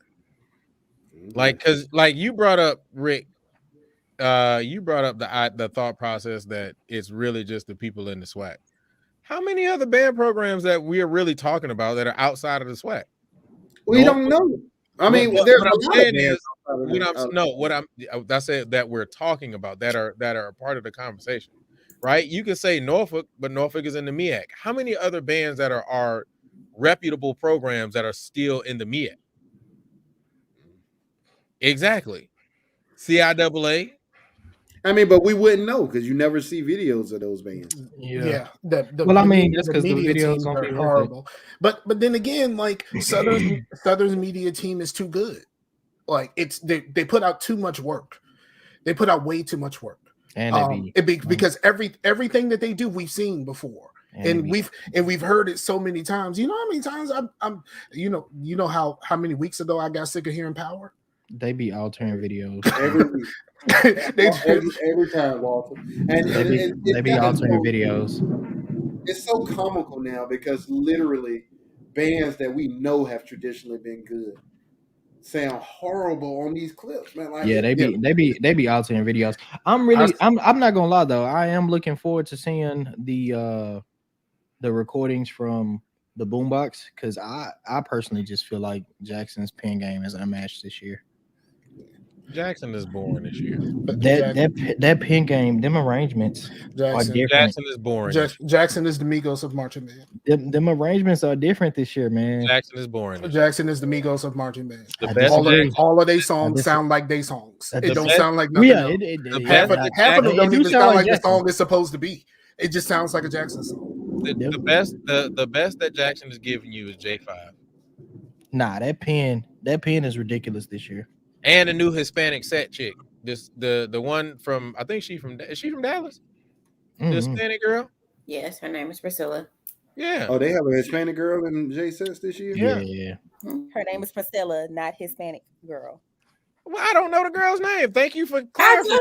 We just told it to you. No. Whoa. I started by saying Hispanic girl. Maya said it, and then you came in and said it. I didn't even say anything after Maya said it. Now Rick said Hispanic girl, so you may have been talking to him. This day forward, her name is Priscilla. Hey, look, I can remove you now. You know that, right? And look, y'all be a real phony because when Katie was in Norfolk State, nobody knew who Katie was. They was here. Hey, y'all see that fat white? Y'all see the white girl? Yeah. And how many years ago was that? Yeah. So you just proving a point to what we was talking about earlier. But Rick, in fairness. But it was grand opening, grand closing. Thank you, Trap Set Player. I said, how many years ago was that though? It don't matter. No, that was the exact point of she was out of there as fast as accent. No, what I'm gonna say, I'm gonna have to disagree with you a little bit. I agree with what you're saying, Rick, but the difference is nobody knew who Katie was if you weren't in the MEAC. Nobody cared. Nah, but even going back a couple of years ago, what was that girl name that danced for the Foxes? Yes, I was just about to say that, Lori. Lori? Yeah, Lori. Everybody called her the same thing. Yeah, everybody said the white girl. I went back to our time. I said Florida. Shit, y'all know Florida. I know Florida. Florida's my crowd. Yeah, Lori. I'm gonna say now, don't do Florida now. Florida's my crab sister. Of course, I know her. I forgot about Florida. She's doing it right now too, man. So I think she's in the military and she's But no, Jackson. That's about the best they got going for them, dog. That pen game is ridiculous. I'm sorry, Not tripping. It's like I like that rap song that they always play. They got a few of them. They got a when few they of them. when they stop writing mellophones and first trumpet parts, then I will agree with you. Well, they need the Until mellophones then, because they I'm ain't good. got no first trumpets Well, that anybody can hear. Yeah. Well, then switch the mellophones to first trumpet then. No, Which is don't do that. insane to me because I remember people always talking about Trump funk, and I Because Trump funk was the Trump shit funk up until was dope. 10. Dog, Trump funk was dope back in the day, bro. Yeah, If up I until didn't go to 10. Norfolk, I would have been at Jackson in Trump funk, bro. Yeah. That's all I wanted to be was Trump funk. Trump funk was. heard it is. Let me tell you, Trump funk was lit until the Funky Horns actually got players that were good because they mellophone section wasn't shit until 12.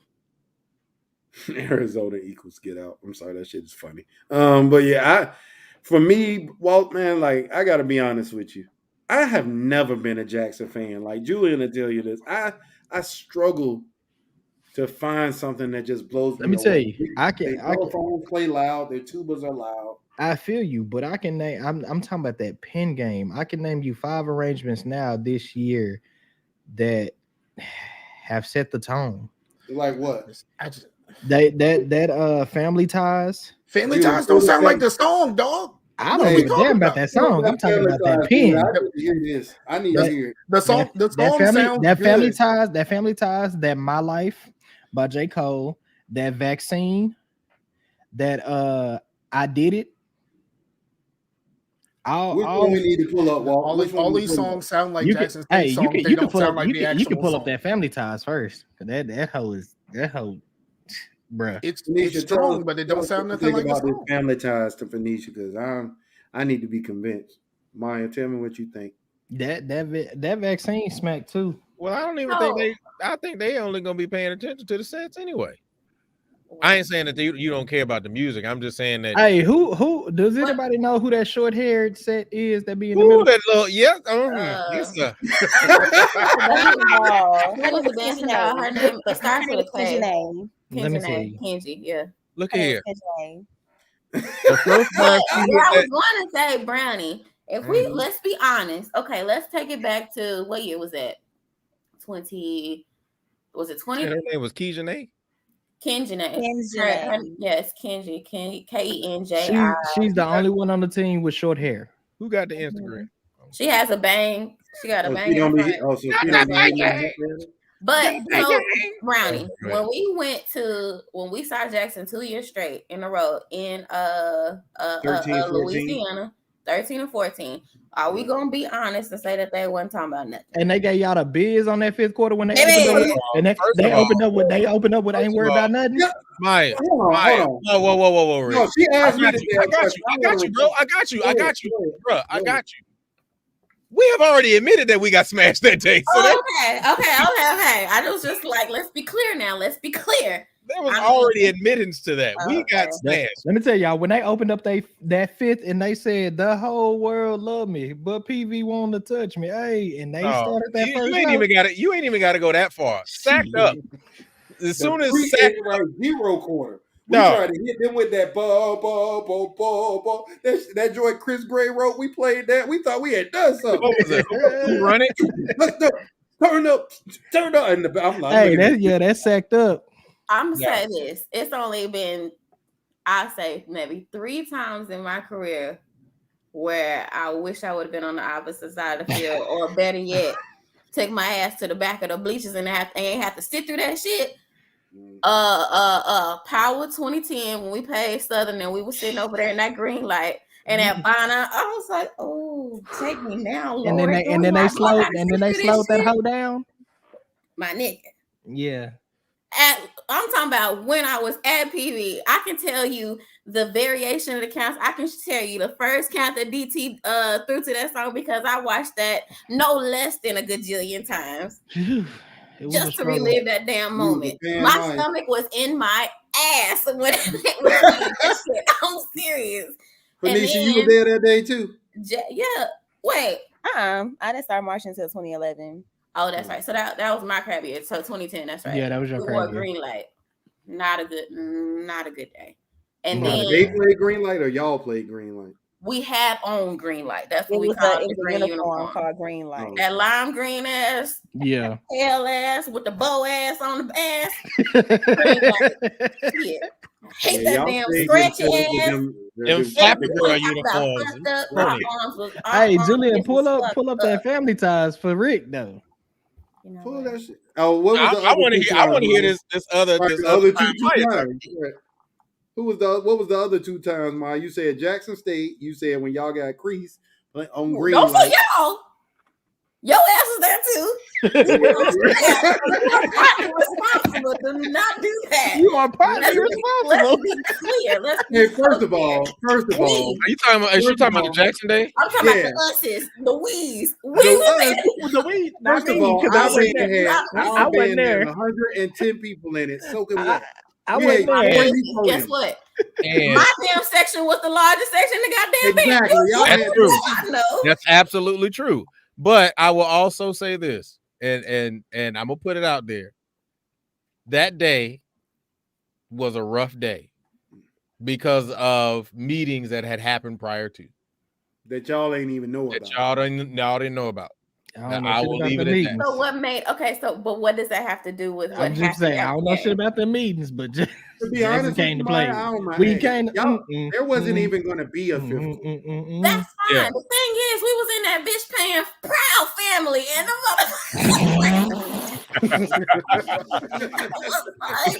Okay, so in all fairness, Maya, in all fairness, we didn't really have that big of a book at that time either. I know, but I'm like, listen, if Ella gave him a forfeit, somebody should have been sick of something. Goddamn. I mean, but let's keep it about to march out this bitch. I'm about to say, let's keep it a buck though. Y'all it was a gas. It was a gas. You can pull this shit up. No, if we would have told that band that we were not doing a 5th. Thank you, Rick. That's what I'm going to say. We would have had more people quit. Let me tell you. Hey.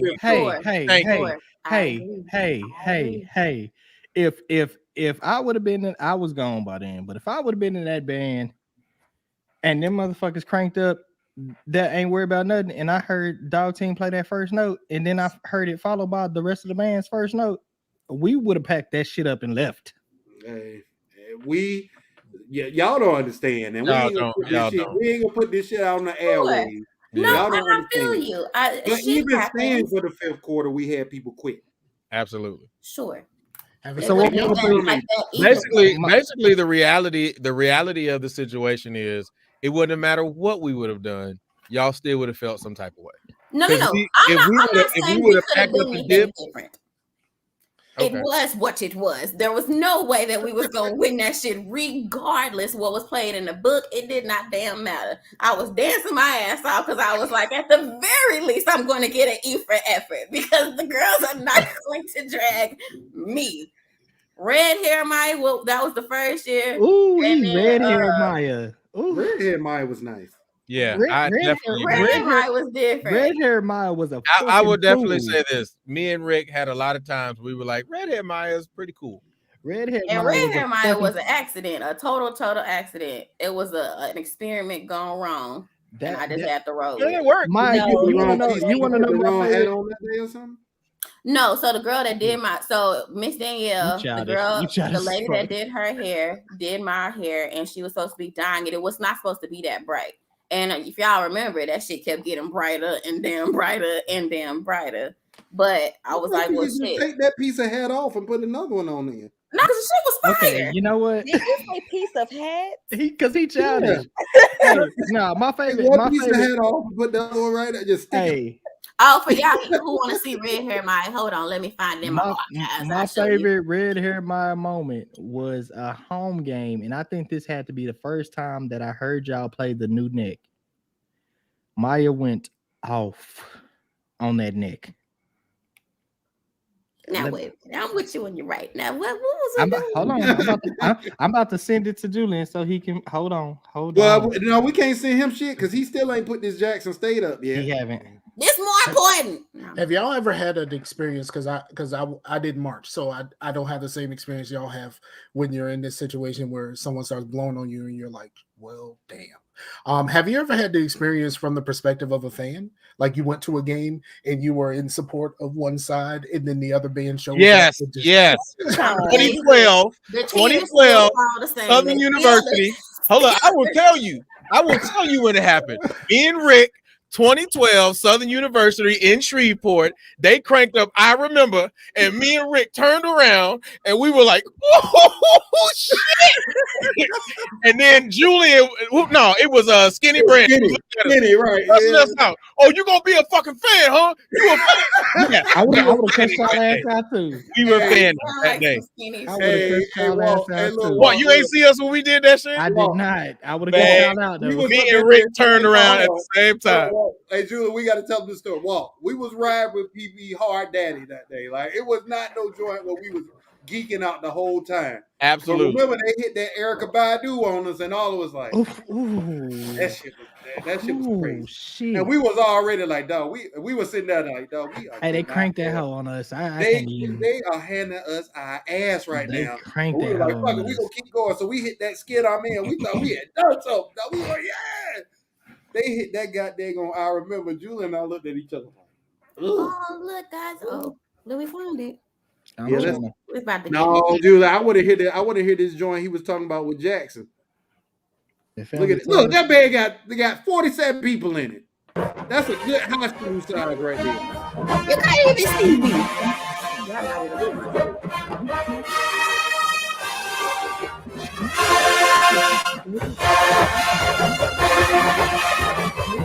We don't sound bad though.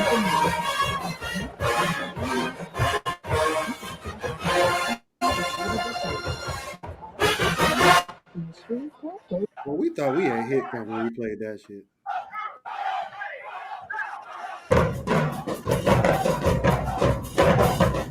And they were standing right across from us when they played this shit too. The bands don't do that no more. Go head to head.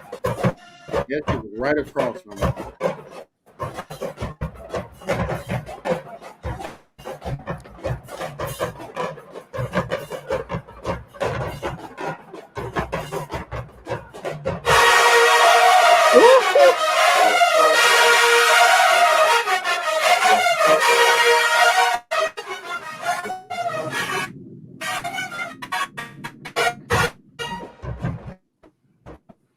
We need Julian to get some better internet service.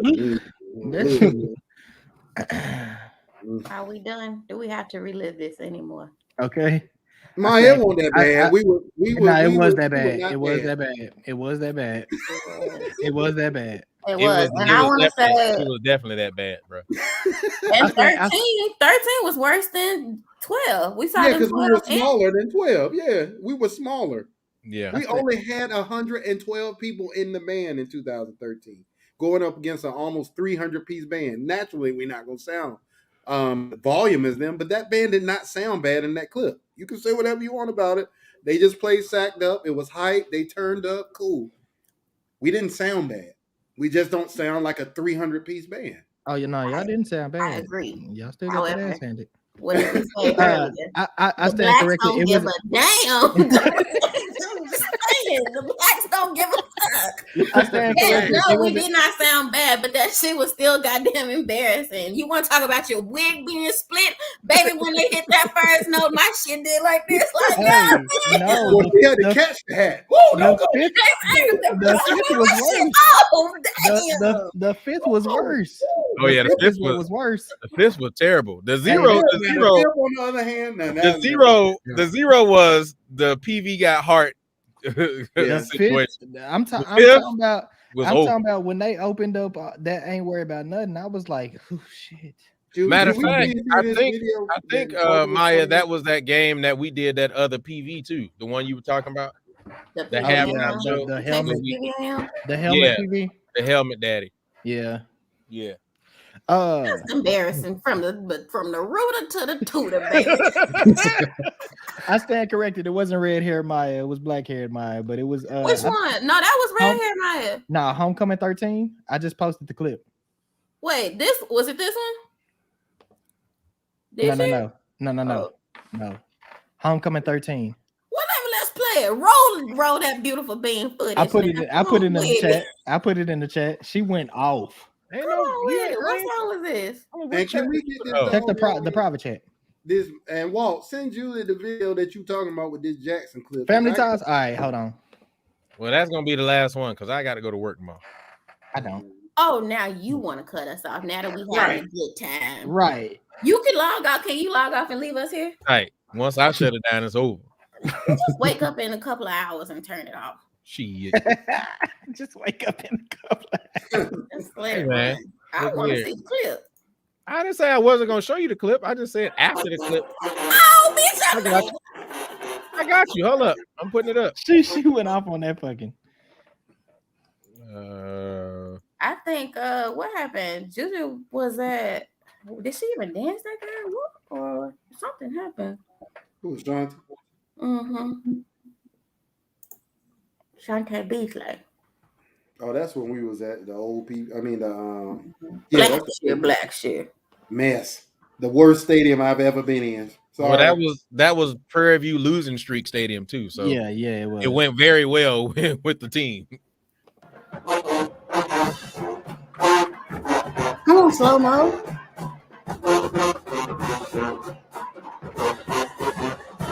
Wait, it's not working.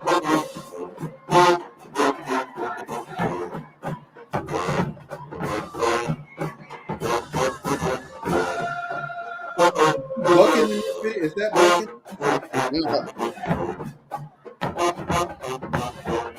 Stop showing that.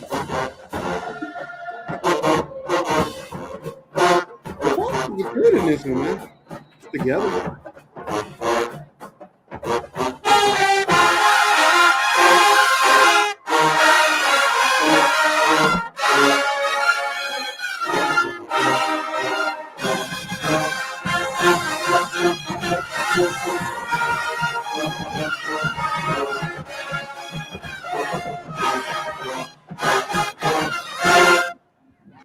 You know what's really funny? Yeah, Neck sounds different to me now. Yeah, that's because it's longer. That neck version they play really short. No, I'm not even talking about that. I'm just talking about the arrangement in general. Oh, it did change a little bit. He's added and it sounded a little bit like ENTs to me. Let's see.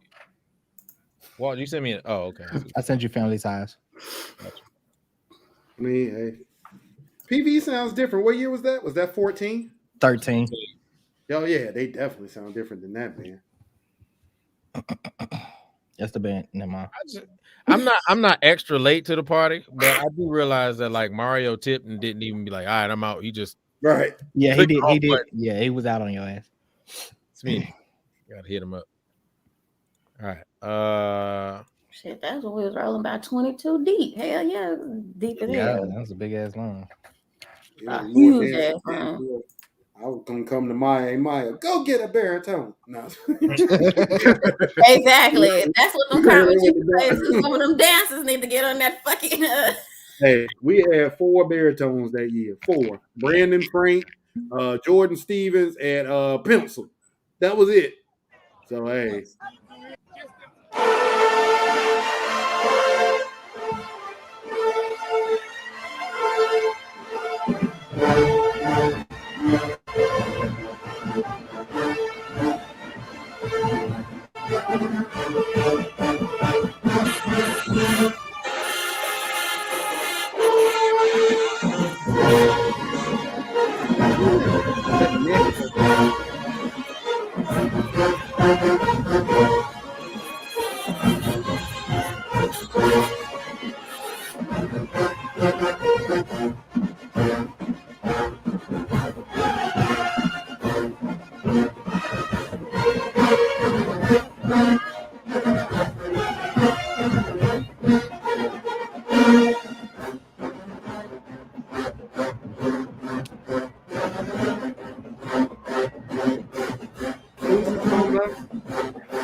Who is that song by? It's Baby Keem and Kendrick Lamar. One of these new kids. But it don't sound like the song, so ain't no point in looking that up. I'm gonna just be real. That to me, it's strong, but it don't that to sound me like was the song. meh. It was meh. Not exciting. The mood changes. I'm in the MEAC, dog. I prefer my songs to sound like songs. let me tell you, the fact that because I don't give a damn about none of these kids songs these days. The fact that them playing the song makes me go up look songs. Well, that happens all the time these days because I don't know about this stuff. Like that I did it when the them playing I Did It. Dog Team's intro is by far the single most impressive intro I've heard from a tuba section into a song. Like I said, me. Yeah. Well, shout out to Jackson State. Shout out to Rajel, who's in their trumpet section. He's a cadet. We marched in the same drum corps, so shout out to him, man. But told you, Migos a marching band. All these songs sound like Migos songs. All Migos songs sound like every Migos band, though, man. Every band that hits these rap daddies got the triplets in them. Like, because all the rap songs got triplets in them. Right. I mean, so that nothing's new, nothing is fresh. So it is what it just sounds like every other rap daddy that we hear every week. So it is what it is, man. I want to hear somebody hit some old school, somebody play some Biggie or something like that. I know somebody was playing Rick Ross. Who was that? Alcorn maybe or somebody. I don't know, but play something that people actually know and blow it like that. I think that would help a lot of us old people. Old people. All right, I gotta go to bed. All right, Phoenicia, it's good to see you. I'm so glad. Hey, Phoenicia. Phoenicia, you need to join us a lot more often. I surely will. I'll try to catch on Wednesdays. So Phoenicia, you ain't doing that. Y'all ass to bed. It's 8:00 right here. 8:52. I ain't gotta go to work tomorrow. We got tomorrow off. I'm off tomorrow too. I'll go in late tomorrow, so fuck it. Well, I guess we can relate. Maya then. Huh? Oh, but Maya you don't be doing no work though. You say you ain't doing that. Well, I had meetings today, so that's why I wasn't doing shit. I was doing shit in the meetings. I just wasn't doing my other shit. Got you. Oh, Maya, the season almost over. Just want to put that out there. Wow. All right. Here we go. We said December 22nd. I told you that if you want me to work with you, I got you. Hey, fine. No problem. No I problem. don't feel like y'all up here working out like some transactions and something. We starting a cult. You going to join it? Hell no. I love God. Hey, Eco. We might drop in Friday after we record. All right, just hit me. All right, y'all. It's real. We'll see you. Enjoy the show. Bye, guys. Peace to everybody watching. Stop pricing yourself out the game. You losing some real players coming to your state. Stop pricing yourself out the game. Good night.